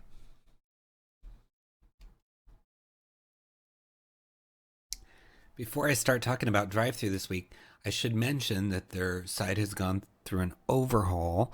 They had previewed it for a while, but now it's gone live, and so things have changed and are in different places. So forgive me if I stumble around or can't find something. I'm still getting used to the new site. I'm sure you are too, so bear with me. All right, first we have Beowulf Age of Heroes Digital Pack 7. So Beowulf Age of Heroes is, we've covered their books in this series before. We also had a special video this past week. If you haven't seen it, check it out, on Beowulf as a whole, where we did a deep dive into the main core book you need for the game, and it's so cool and fun, and I hope all of you are checking it out. But what's most exciting about it is that it's designed for duet play, which is one dungeon master and one player. And what's nice is they keep releasing these digital packs that are just expanding in a timely fashion the opportunities available for you as a Beowulf player. So a lot of companies, they'll put out a new way of playing something, and then you have to wait a year or 2 years to get new stuff. And I really like these digital drops they've been doing, where they're just kind of releasing. We haven't covered every single digital drop, but this week I wanted to include one that came out. So they have 7 of them, obviously, and then they have adventure books, core books, all that stuff. But I wanted to take a look at this one. It's obviously from Handiwork Games, the publishers, with authors John Hodgson and Jacob Rogers. And it says, in the 7th digital pack of bonus content, you get 4 followers with new gifts. You get follower cards for those followers, a new monster called the Skeleton King, VTT tokens, a set of tokens for the followers and the Skeleton King, battle maps, a barrow home for Skeleton King, and an island map or island to camp on during those voyages. And then you get 2 music tracks, which is really cool. It's not often you get audio to go along with your adventures. And even if you're not into duet play, you can get these VTT tokens, this monster, these maps, and use them for other things. Maybe even the followers could be NPCs. All kinds of stuff you can do with this, especially if you like Norse things or Vikings style stuff. You can get that feel with this, and it's always beautiful artwork. They have a video on their latest podcast, it looks like, here as well. And here's this image that has it looks like that could be one of the followers that you're getting access to. And then here's the Skeleton King, and these maps look really nice as well. Plus you're getting those MP3s to have that ambient sound, which you could again use for non-duet play or other things. I'm hopeful that you're trying Beowulf in the duet format, but even if you're not, I think there's a lot to be had here. And I encourage you to check it out under Beowulf Age of Heroes in the links below. Give it a click. Next we have DarkEnergy Core Rulebook for 5th edition, and it's $19.99 from Entanglement Interactive and author N.J. Kolsar. And if you look here at the description, it says, adventure awaits, survive the shearing and control the future with the DarkEnergy role-playing game. Suit up in your power armor and wield your enchanted chain saber as you navigate the apocalypse of Earth and discover new worlds. It says all the rules you need to play or run a game of DarkEnergy. Character races both new and classic, from tiny fairies, large giants, dog-like Cynocephali, cat-like Felarin, and reptilian troglodytes to elves and dwarves. 15 character classes from wild berserkers, elite sharpshooters, and powerful psionics to genius engineers, arcane mages, and mad scientists. A detailed explanation of the dark energy setting. Outfit any character with everything from football pads and modern firearms to energy shields and plasma weapons. A unique faith and philosophy system that brings meaning to your beliefs and grants powerful bonuses. Curses, cybernetics, and mutations give unlimited options for character creation. So lots of variations using the 5th edition sort of as its core, and building upon that, which is exciting. And I love this cover artwork. And let's take a look inside. So in the preview, you get to see 6 of those pages. It's got quite a few pages too. This book, see, it's 332 is where the character sheet is. So lots and lots of pages. It's going into the setting. Looks like it might be based on these novels, which is fun. And you've got all the information on how to play. And the scroll is a little weird. You have to go over here to keep scrolling when you get into these previews. So keep that in mind. Even if your scroll bar goes down, you got to go over here. So here's information on character race, the narrative, alignment, all that good stuff. But let's see if we can zoom in here. I think I have to go all the way to the top to zoom in. Yeah, this bar doesn't move with you as you scroll on the other bar. So it says, we find ourselves in modern day Earth. There is a malfunction at the newly upgraded Large Hadron Collider that rips the veil between worlds apart and pulls in creatures and magic from other realms. Chaos erupts as communications goes down and the power goes out. Monsters run wild and cities burn.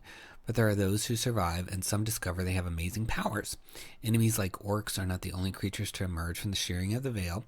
Cautious allies are also discovered, namely the elves and dwarves. But there are also 𝘎𝑝ali whose integrity remains unclear. To learn more about the Dark Energy universe and the events of the shearing, you can read the Dark Energy novels. So those look fun. Chainsaw going on this one. It says, the veil is the barrier between, the veil is the barrier that separates the realms. The 3 major realms are the Kingdom of Heaven, the mortal realms, and the 9 hells. There's also a transitional realm of the underworld. The veil also limits the influence of celestial beings in the mortal realm and keeps the demons trapped in hell. The veil also separates all mortal and celestial worlds. The veil can be traversed by accessing the Axis Mundi. More information is available starting on page 317, the settings. So yeah, you're going to find out all about this new world, this new setting. And let's just look at the table of contents to get a better idea. So you've got all these races, including Cyclops, giants, 𝘎𝑝ali, Felorans, and then you've got classes, everything from Berserker all the way down to Warrior, and there's psionics and mad scientists in there. And then I can't go left to right. It's really hard to navigate in this new preview screen here. Yeah, I can't even right click to move over, unfortunately. All right, so you got mutations, cybernetics, equipment, psionic powers, minions. I mean, there's just a ton of stuff in here, and it's 336 pages. 336 for $20. I mean, that's a good price for 336 pages with some really great art. So I think it could be a lot of fun. You could even maybe pull some pieces out of here. Maybe you could pull a race out and use it in a traditional fantasy setting. I mean, there's a lot of options. I like that they're playing with the cosmology, and just that they're basing it all on the 5th edition core set. Plus, you have those books that you can go read if you're really enjoying it. So the novels that they have. So check it out under DarkEnergy Core Rulebook in the links below and give it a click. Next, we have the Dragon's Hoard issue number 13 from Legendary Games. It's got 15 magic items, 10 spells, 5 new class options, and 5 magnificent monsters. And it's $5.99 for those 30 pages. And we've covered issues of this series before. It's pretty good in terms of quality, what they have available. So it's a monthly anthology of various things. We don't always cover every issue, but we covered issue 12, I think, and maybe some of the others. It's hard to remember. After this many episodes and this many books, I don't always remember all the ones that we covered, but I know we've covered at least this one, number 12. It says, the treasure trove featuring magnificent magical technological items like the Null Blade, Arc Rifle, Sky Strider Harness, and Dwarf Star Grenade. So you could use those in that campaign we just looked at. Basker's books featuring new spells for almost every 5th edition spellcaster, like Flicker, Anti-Tech Field, Mundane Paradigm, and Remove Radioactivity. Class Acts featuring new class options for your 5th edition heroes, like the new Bombardier and Nanotech Infuser. Marvelous Monsters featuring killer creatures across every challenge level, like the Heavy Metal Elemental, the Destructive Vexkit Gremlin, and the Fearsome Clockwork Leviathan. So very cool. Yeah, lots of fun stuff. Let's look inside. And so you get to see 5 of those pages. So you got the intro and then some item descriptions here at the bottom, but you can see they've got the Bombardier, the Nanotech Infuser, and some new feats, and then all kinds of monsters. Let me see if I can zoom in a little. So you got robots, surgeons, gremlins, Clockwork Leviathan, etc. So we'll scroll down here and see if we can read one of these. So we got the Arc Blaster. It's a weapon, energy pistol, or rifle rare. An Arc Blaster emits bolts of ionized particles that it then electrifies, creating a crackling beam of electricity between it and its target. Arc Blasters gain a plus 1d4 bonus to damage against targets that are metal or are wearing metal armor. And then it's got details on the pistol versus the rifle. And it's kind of sci-fi, but you could have like an alien ship that crashed in a fantasy setting and have this there, or you know, we just looked at a whole setting built on 5th edition rules. It's sci-fi, sci-fantasy, so you could use that there. And then you've got the atmosphere visor. This transparent ovoid mask has an ornately sculpted electrum neck guard engraved with spiraling tracery. When worn, the visor creates and continually refreshes a pocket of breathable air inside it. The wearer is immune to inhaled diseases or toxins, including stinking cloud effects, and can breathe underwater or in a vacuum. This item does not prevent pressure damage to the wearer from being deep underwater or in a vacuum. The curvature of the visor's faceplate distorts the wearer's vision somewhat, causing disadvantage on perception checks involving sight. So I like that one a lot. I mean, it looks gorgeous, has a lot of functions, and then it has that little downside of the perception check disadvantage. So I think this could be great in a fantasy or a sci-fantasy or sci-fi setting. So very cool. Really like that. Yeah, the art in these is always beautiful and nice. I think they do such a good job, and I really enjoy checking out these titles. So check it out under Dragon's Hoard 13 in the links below and give it a click. Next, we've got Dungeon Crawl Classics Feast of the Gobbler Witch. It's a 2021 holiday module. It's a level 0 adventure by Stephen Newton. And it's for, because it's Dungeon Crawl Classics, it's for, 3.5, D20, Pathfinder, all that stuff. And it's only $6.99.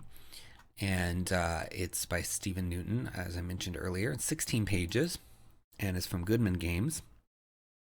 It says, burn the witches. A fanatical starving colony is in turmoil and looking for someone to blame for their hardships.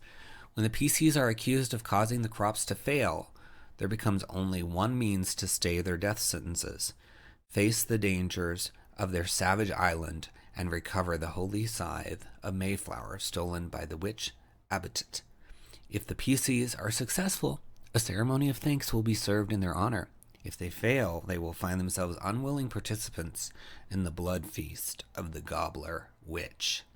Includes a new alternate character creation system using a single D4 to create your new PC. So that's fun. You could use that for things outside of this book. And I like that it's a level 0, so it's starting before you even have a level. So lots and lots of fun, and lots of options with your D20, Pathfinder 3.5, other systems to use, since this is Dungeon Crawl Classics, and just beautiful cover art as usual with Dungeon Crawl Classics and Goodman Games stuff. So I'm excited for this one. There's no internal preview, so we'll just stop here, but I think it's cool, and it could be a lot of fun. So check it out under Dungeon Crawl Classics 2021 Holiday Module in the links below. Give it a click. Next we have 𝙤𝙤𝙪𝙧𝙬 325 Frozen Archetypes. And it's from Ian Publishing, of course, with author Mike Myler. 4 pages. And it says 4 chilly class archetypes to include in your game. First off, there are 2 barbarian primal paths, frostbitten warriors that wield cold like a weapon, and those who choose to be titanic, gradually increasing in size whenever they rage. Next up are the frozen blood monks, a perfect option for those hermit characters dwelling alone in the mountains. Finally, there's the cold soul warlock patron, who grants powerful control over ice that allows followers to substitute cold damage in their spells, propel themselves using it, and ultimately the ability to condense the moisture in the air into a massive frozen boulder to drop onto foes. So that's really cool, having all of these options with cold. I like the ways they've worked in cold, having, size increases and switching your damage to cold and having the ability to bring moisture together into a boulder. I mean, it just all sounds fun and very thematic and wintry. So you could use this in, Rime of the Frost Maiden. You could use it in a sort of Santa Claus style adventure. We've looked at a lot of stuff today that this could work with, or even just having characters that originated somewhere frosty and now they're somewhere else. So let's take a look inside. So you've got the frostbitten primal path that they're showing you in the preview, because you're getting to see 2 of the pages. So we'll zoom in and read a little bit of that for you. If we can scroll. Yep. All right. It says, in the cold wastes there are some who survive despite the ever-present chill, and the others who positively thrive, almost as though the freezing air and snow embolden their spirits. These are the frostbitten raider barbarians who have mastered making battle in Arctic climes with hearts as cold as their frozen steel. So nice moody intro there.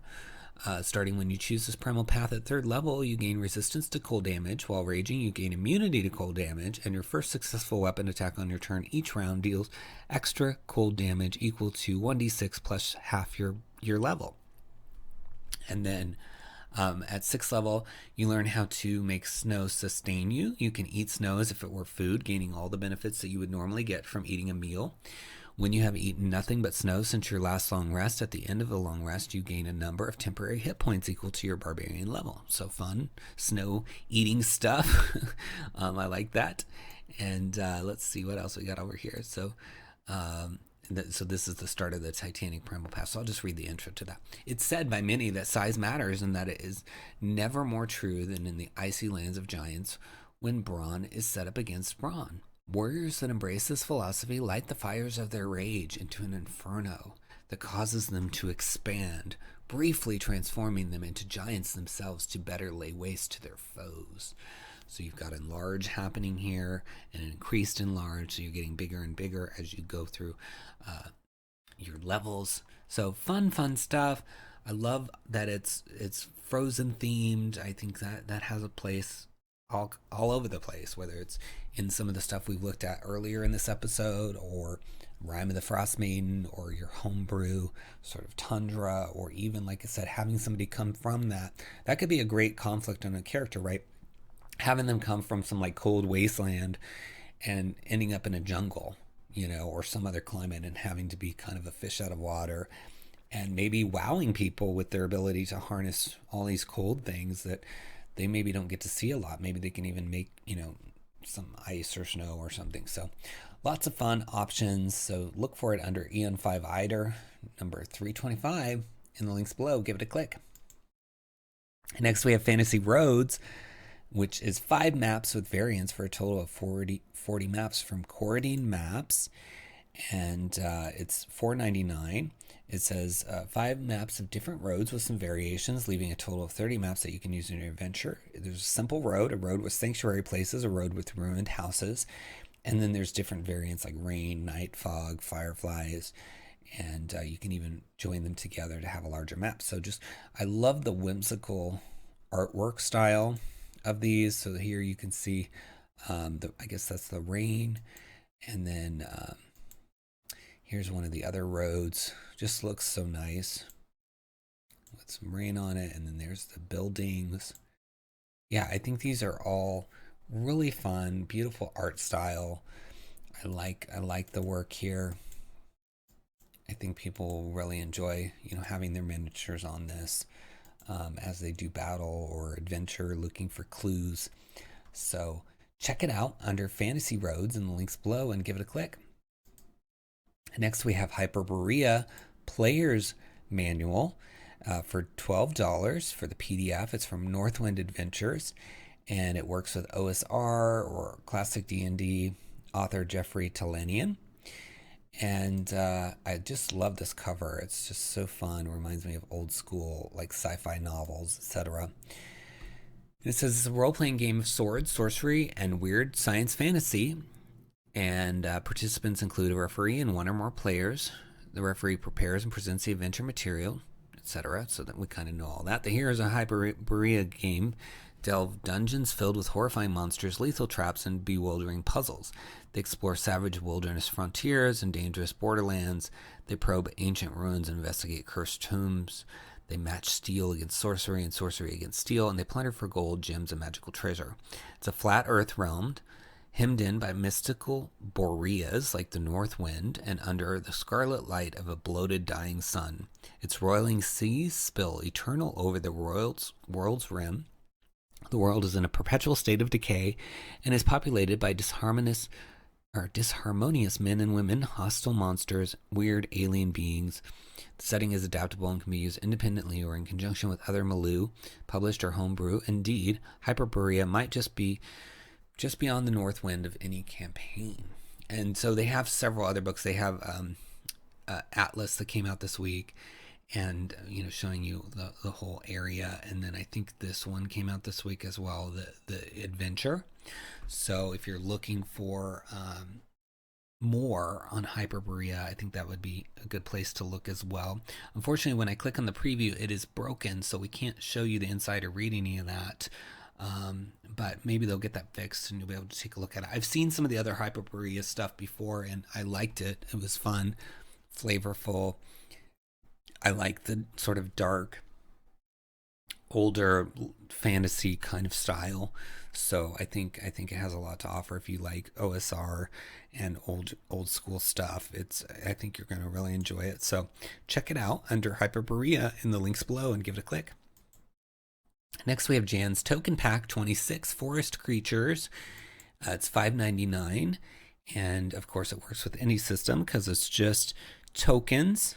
And it says some of the greatest fantasy adventures take place in the forest. Many of these wood creatures are considered classic fantasy creatures. The forest can be beautiful and wondrous, being home to fey creatures such as pixies, sprites, and redcaps. You might even stumble across a unicorn or a fairy dragon. But the forest can also be dark and dangerous. There are giant spiders, trolls, and hags. Or it can be a little bit of both, cute and dangerous like an owlbear. So you've got owlbears here. You've got some sort of dragons, maybe fairy dragons. It looks like unicorns and red caps, hags, fairies, some bugs and various things in here, swarms, spiders. So I think there's a lot of cool options in these tokens. If you're playing in the Feywild, if you bought Wild Beyond the Witchlight or the Feywild Companion, or even other Fey books, you could use a lot of these, I'm sure, especially with the hags and red caps and the pixies. I mean, so many of these could be used with the monsters in Feywild Companion for sure. And if you're doing anything with fizz bands, you might be able to use these little dragon ones. Or, our book, Fizzban's Vault of Draconic Secrets, has a dragonling little creature that can be a familiar or just a creature you encounter. So these would work for that. And, who can't use owlbears, hags, spiders, all this stuff. I just thought this is a really great collection. There's a lot of other collections. I don't know why they're not showing on here, but Jan has released, 26 of these packs, right?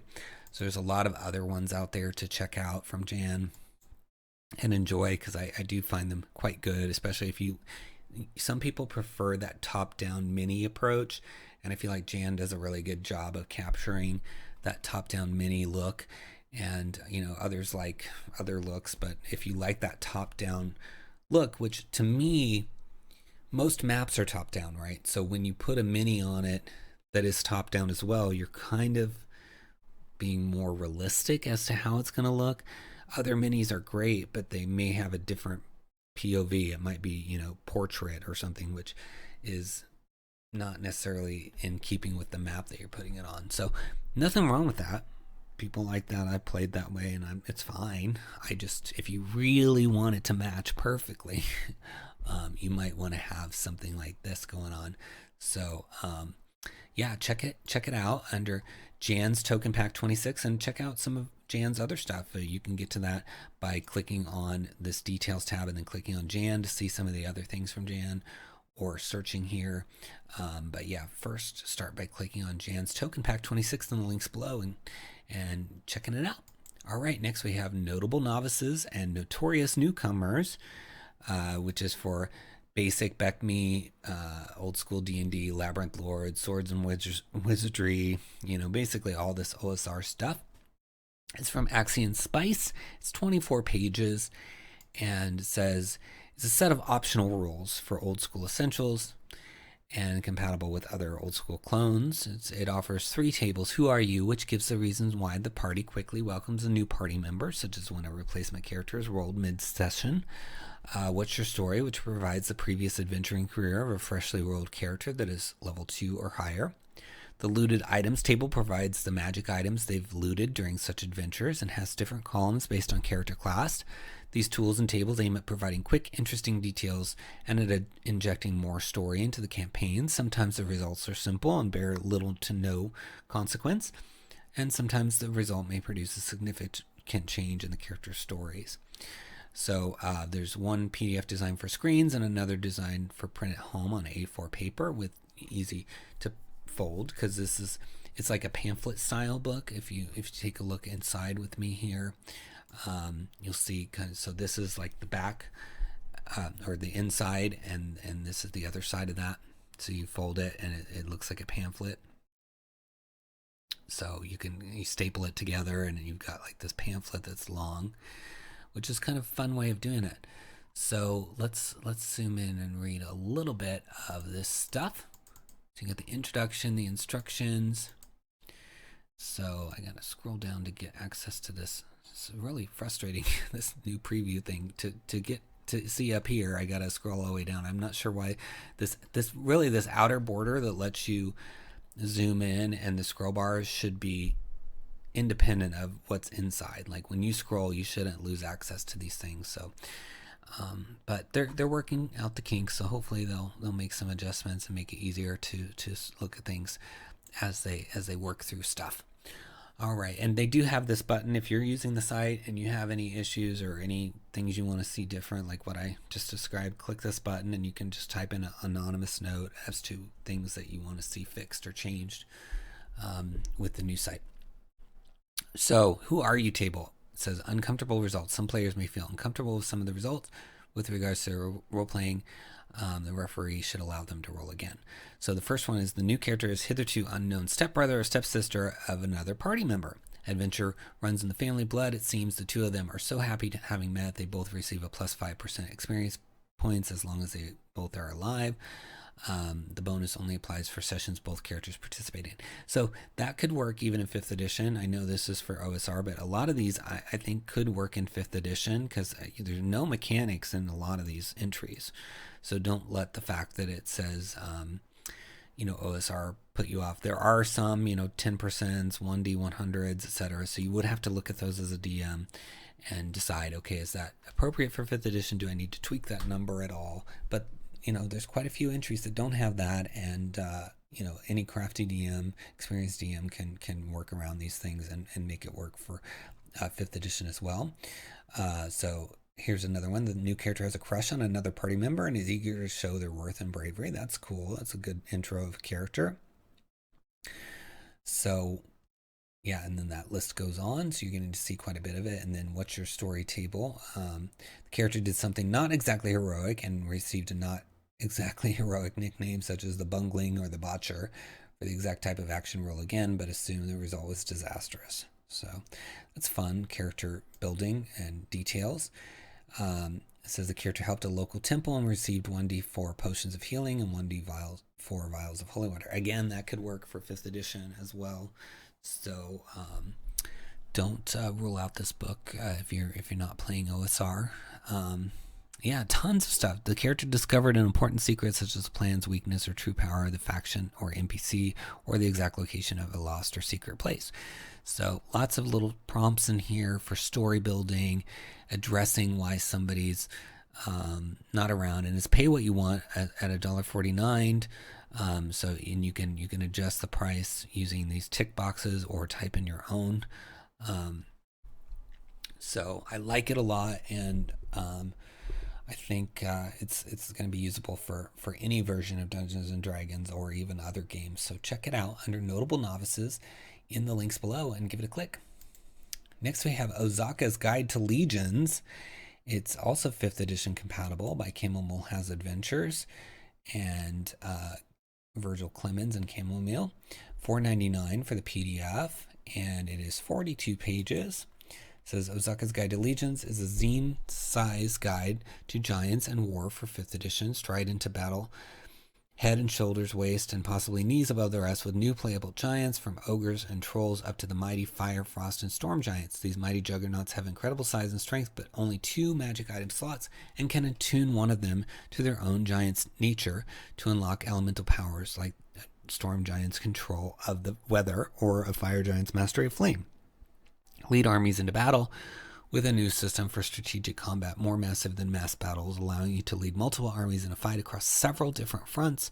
The strategic combat system allows you to resolve combats you are not present at within just a few minutes, meaning you have battles raging all across a massive front line without having to play out each individual battle. So that's good. It's always nice to have mass combat stuff. And then there's more new bosses, advice on how to design your own action-oriented bosses with cinematic abilities, new weapons, and some optional rules for armor. So fun, and really cool concepts here. And so we're going to look inside. You get to see 5 of those pages. So you've got the new races in here. So you've got gnolls and ogres and trolls. And then you've got the true giants down at the bottom here, armor. Yeah, lots of fun stuff. Let's go back up and look at the gnolls here. So you get your ability score increase, your size, your speed, and then cannibal gnolls can consume the flesh of other humanoids with no risk of disease. When a gnoll long rests with a freshly killed humanoid, killed no more than 24 hours before, they may consume the corpse to finish the long rest with temporary HP equal to the number of hit dice the consumed humanoid had. Interesting. Okay. Dark vision, no bite. Gnolls have a bite attack dealing 1d4 plus strength piercing damage. And whenever a gnoll reduces a creature to 0 HP, they may use a bonus action to move up to 15 feet and make a bite attack. Okay, so some interesting mechanics there. Kind of make the gnoll seem a little bit more like a beast, which is cool. And then ogres over here, they have the giant type. They far too large, particularly to fight to target particularly small creatures, so they take a disadvantage on attacks against tiny creatures. And then when wielding a proper large size weapon, ogres deal an additional d4 of damage with all their weapons attacks, and ogres can still pick up and wield medium-sized weapons for medium-sized foes, but the smaller weapons do not benefit from the extra 1d4. So very cool, fun stuff. Some interesting monstrous creatures that you can have as races or enemies, and then the mass combat stuff, which we didn't even see in the preview, sounds really fascinating, especially the tips and stuff. So check it out under Ozaka's Guide to Legions in the links below and give it a click. Next, we have Questionable Quests for $14.99 for 127 pages. And it's from Gamer Girl Games, and it says it's for D&D OGL. So I'm not sure if that's 5th edition or earlier editions. Oh, here it says 5th edition. Okay, so you might want to add 5th edition compatible Gamer Girl Games if you're watching to your rule system here, because it'll not only put 5th edition compatible up here, but it'll help people find it and make sure that they want to consider it if they only play 5th edition. So I don't want them to miss out. It says it's a collaborative collection of adventures from an unlikely group of gamers brought together by a shared love of gaming and storytelling. Turn the pages to find abundant adventures representing every tier of play, ready to be brought from the page to your table. In these adventures, villains can be murderous, NPCs can be a hindrance, and heroes need not always act like a hero. It is not for everyone, and we know this. These adventures are questionable. To pique the interest of both player and GM, original artwork accompanies each adventure, as well as new magic items and monsters. Place these tales in the middle of your existing campaign as a standalone adventure, or tie them together with locations and NPCs. So very cool. And it's got optional variants in there, tips and tricks, how to modify the adventure to make it easier or harder. And there's a tactics sidebar with suggestions for how to play various monsters and villains. So that's always helpful. So let's take a look inside. And I really enjoy the logo and the artwork here. You get to see 13 pages. And got all the information. So then here's your tier 1 stuff, 2, 3, and 4. Yeah, so they've got, I love that they're covering all the tiers. That is uncommon. Most of the time you see the first 2 tiers, or maybe you'll see the 3rd, but seeing the 4th as well, that's really nice. I like that. And I like that there's an average party level next to each one. So very well organized. Thank you, Gamer Girl Games. And then you've got magic items, bestiary, etc. So there's the intro, and then here's tier 1, and you get 8 Eyes in the Night, and the Haunted Tower, and the Shadow Nose, the Beast of Honu Lake. So yeah, you're getting to see quite a few of the adventures already. So let's look at the Haunted Tower here. Let's zoom in. It says, outside of town is an ancient tower that now lies in ruin. Long used as a source of stone, it functions as a place for children to play and is often a popular site for lovers' trysts. 2 male deep gnomes are attempting to renovate the tower and turn it into a surface trading post, hoping to gain great prestige and the affections of a female deep gnome back home. Depending on how you run this adventure can range from romantic comedy to suspenseful drama. And then it's got a little hook section that we'll read here. Coming into view around a curve in the road is a ruined tower covered in vines, moss, and mold. Easily reaching over 40 feet in height, it stands as a lone and isolated pillar amidst the hills, commanding a view of the land for miles. Now, barely standing, this monument to the past has crumbled into ruin. As the sun begins to set, the tower is wreathed in darkness, the interior becoming a series of pitch-black chambers.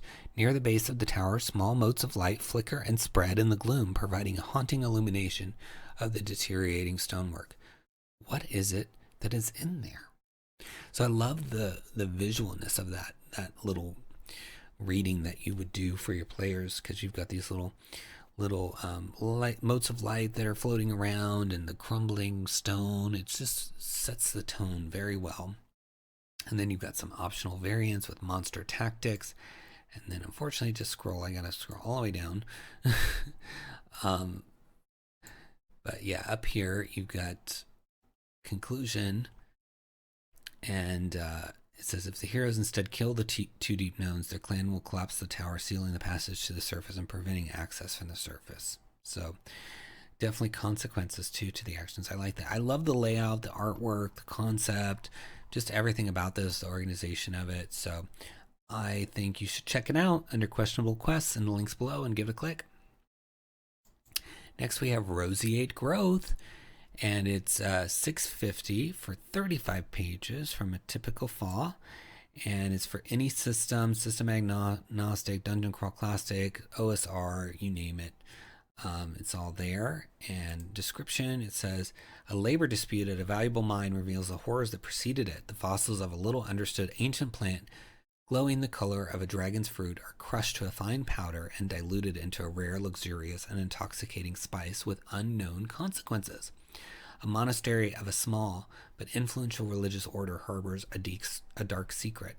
A hapless group of adventurers will face the potentially far-reaching implications of these intersecting arcs and decide what will remain hidden in the shape of the conflict to come. So it's for 3 to 5 lower-level players, written in a system-neutral style. It should last roughly 2 to 3 sessions with some ripple effects that could be tied into a broader campaign or ignored. So you've got 6 adventure hooks, 30 adventure repercussions, dungeon map with 23 rooms, 5 monsters, 6+ unique items, and various layout versions of the PDF, including printer-friendly, which is helpful. But you can see the artwork is really good and interesting. I love the map here, and these creatures look really, really fascinating. I like the coloring that they're using, that pink and blue. It's really nice. So looking inside, you get to see 9 of the pages. And so you've got hooks, wandering encounters, monsters, then, now, and then the hooks. So we'll read some of those in a minute. And let's see. Yeah, and it says in a cavern somewhere near the 𝙽𝙤𝙤 mine. And then it goes through some of the rooms, etc. So let's read some of the hooks. So one is called Bit of a Supply Jam. Industrial barons are seeing their profits drop as the supply of roseate powder begins to plummet. Desperate for answers and choosing to ignore the attempts of the miners to organize, they find their local enforcers continue to fail to handle the situation. Hiring the PCs to put a final end to the disruption, these backers want them to uncover its real causes and finally resolve any disputes that could further endanger their supply of the spice, leading them to investigate the disappearance of some of the miners and their alleged leader. Okay. And then mining orders. The guards of the 𝙬𝙤𝙤 mine are stretched thin between watching the miners that are working, recruiting locals to fill vacancies, breaking up organizing meetings, and chasing deserters. Desperate for longer-term solutions, many of the guards have pooled their earnings to hire the PCs to track down the guards who are trying to pursue a leader among the miners and help them put an end to this organizing nonsense. So very cool intros there to get you into this mine. That's just 2 out of like 6 different hooks to get you into this mine. And it's got a fun little map of the mine down here and some things called the Nightworm and the Organ. So I think these could be fun adversaries. Nice layout, various options on the layout, so you can have single page, facing spread, printer friendly, you name it, it's there. So love that. And it's all for $6.50. So check it out under Roseate Growth in the links below and give it a click. Next, we've got Snow-Covered Buildings, which is from Paper Realms for $4.95. And it's basically a bunch of little papercraft models that you can make. Just print them and glue them together, and using cardstock and tools, you can put them together and you can see the variations. You got doors with wreaths. Yeah, just fun if you want to have like a Christmas adventure, or just have like a Rime of the Frostmaiden look to things where there's this perpetual snow. We've talked about a lot of wintry things today, so I'm sure this would be appropriate in many, many, many locations. And I think you can have multiples of these, print as many as you need to, and just build a whole little town with this, which I think can be fun for characters to adventure through and find different things. So it looks like you do need the Tudor building set to make it work. So you might have to buy a second thing, it looks like. So we'll click on that in a second. But I really like this. I think they look really cool. So the Tudor building set is this one, which is $5.96, and you get all these other buildings. So I'm guessing it's just a way of modifying some of the exteriors so that the exteriors look a little different. But I love that you can take the roofs off and actually have adventures inside these buildings as well. So yeah, if you go to the links and click Snow-Covered Buildings, then you can explore these buildings as well as other things from Paper Realms. Or you can just, once you get here, you can click on Paper Realms here or Paper Realms here and see all their titles and see what else they've got. And they've got some over here, it looks like, all kinds of buildings that you can play inside. I love papercraft. I mean, it takes me back to first and second edition when they had some papercraft stuff, and I used to build those and play around with those and just had so much fun. And I love that you can just do it yourself. You don't need a fancy 3D printer, don't need all that stuff. You just need a color printer and some cardstock paper, or even take it to a Kinko's or Office Max or somewhere and get it printed, Copy Max, whatever they call it. So I think it's fun. Check it out under Snow-Covered Buildings. Give it a click. Next, we have SOS 1-2 Gryla and the Yule Lads from Starry Night Press and Louis Sirlew Khan. And it's $7.50. And it's for Osric, System Agnostic, 5th edition, OSR, you name it, it goes with it, it looks like. And it's got 36 pages. It says it's a mid-level holiday adventure for players levels 6 to 8, and it's the 12th in this series. So pretty fun. It says your players will be taking a break in a warm, cozy inn in the village of Morkthwaite, having chosen to celebrate the Yule holiday there while waiting out a winter storm. Their hopes of relaxing will be dashed when the village's Jarl comes to them seeking their help in investigating a series of strange and unsettling occurrences in the village, which have continued for nearly a fortnight. While no serious crimes have occurred, it has vexed the populace and is dampening their Yuletide spirit.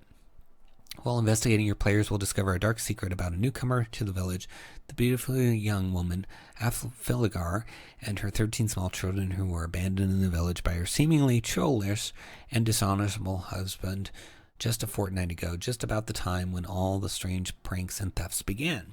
So yeah, sounds like a cool setup. Here's the village with all the little numbers, and I love isometric. Here's some isometric maps, the legend. Very cool. There's this whole drop here. That looks fun. Then you've got, here's the table of contents.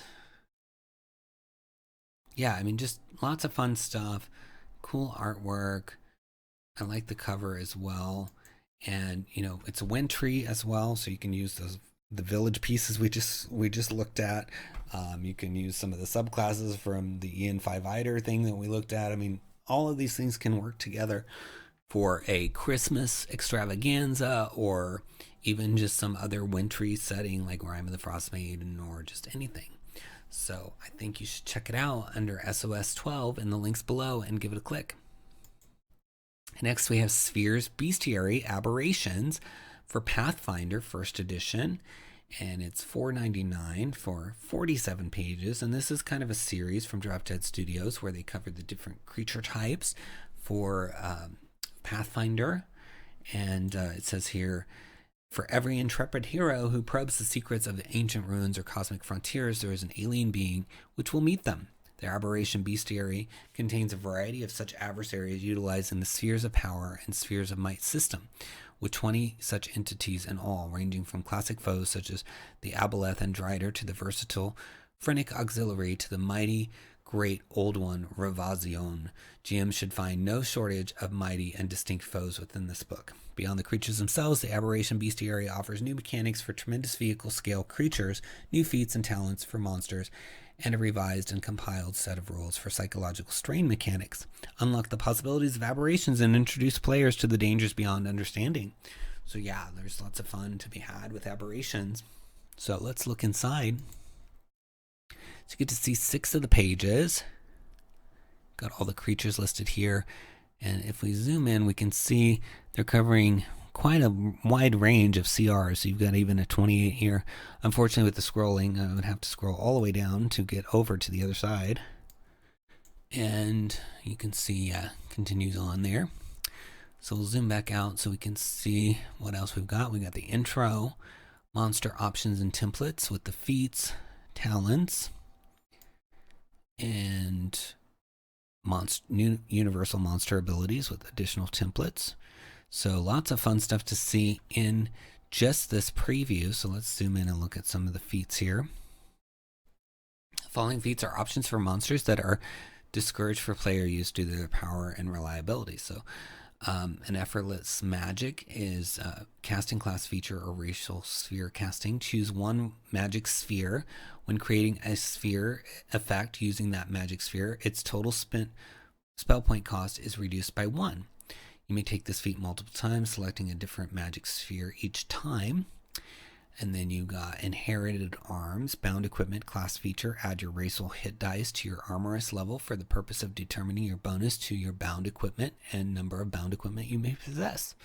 So definitely tweaking some things for monsters, pretty cool. And then you've got new universal monster abilities. Implant Offspring. The creature can implant an egg or larva in the body of a pinned, helpless, or willing creature or of equal size or larger as a full round action that provokes an attack of opportunity. This action deals 1d4 points of con damage to the victim. If the victim survives this damage, the offspring takes root in the victim's body and begins gestating. The offspring deals 1 point of charisma drain to its host every hour. And then when the host's effective charisma score would reach 0, the offspring emerges from the host or assumes control of the host body, killing the host in either case. The offspring is typically of the same race as the creature that implanted it, but does not possess any class levels. So wow, that's interesting. Dealing with like kind of an alien style chest burster coming out or whatever. Very, very cool. I like that. And it's got some fun artwork and concepts, and just even digging into aberrations, which I think is a really fun character or creature type that doesn't get explored as much as maybe it should. So check it out under Sphere's Bestiary, Aberrations, in the links below, and give it a click. Well, that's our last title for the week. Please follow me on Twitter at Splinterverse and subscribe to the YouTube channel. Like the video, leave us a comment. I will respond to your comments. Share the video out there with friends so they can find out about these titles. And please do click those links down below and visit the various books we've talked about today. Consider purchasing them and supporting these creators, encouraging them to continue to make great stuff for us to enjoy in our games. And if you purchase anything, once you've clicked on those links, we will get a small percentage which supports the channel. So if you've already got some titles in mind that you're shopping for, or on your wish list, you can click our links and then make those purchases, and it helps us at the same time. And if you're feeling especially friendly and kind today, you might consider purchasing from the list of books by Splinterverse Media in the links as well.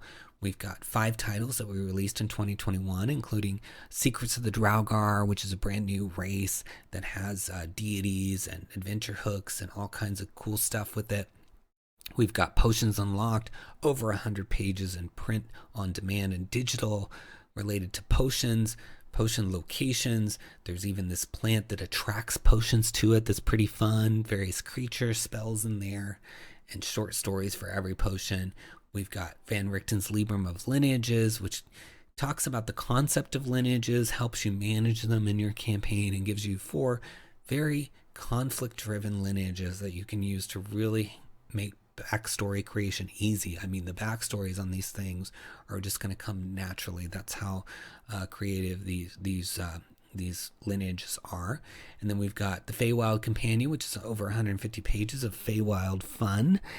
Everything from adventures, a brand new Domain of Delight with a map, and it's got 6 pages devoted to it with a really cool archfey called the Lord of Reflections, and tons of player stuff in there as well.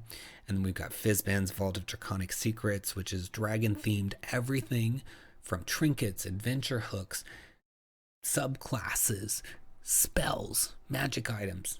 It's all in there waiting for you like a dragon's hoard. So check it out. And I want to say happy holidays to everyone. I know this is premiering on December 24th, 2021. So I hope your holiday season is amazing and everything you want it to be, and that your 2022 starts off awesome as well. And I appreciate all of you, all of these wonderful viewers and creators that help make the show possible every week. And I really look forward to what 2022 is going to bring. And I'm glad you're on the journey with me as part of one gigantic, awesome party. And I really appreciate it. So until next time, happy adventuring.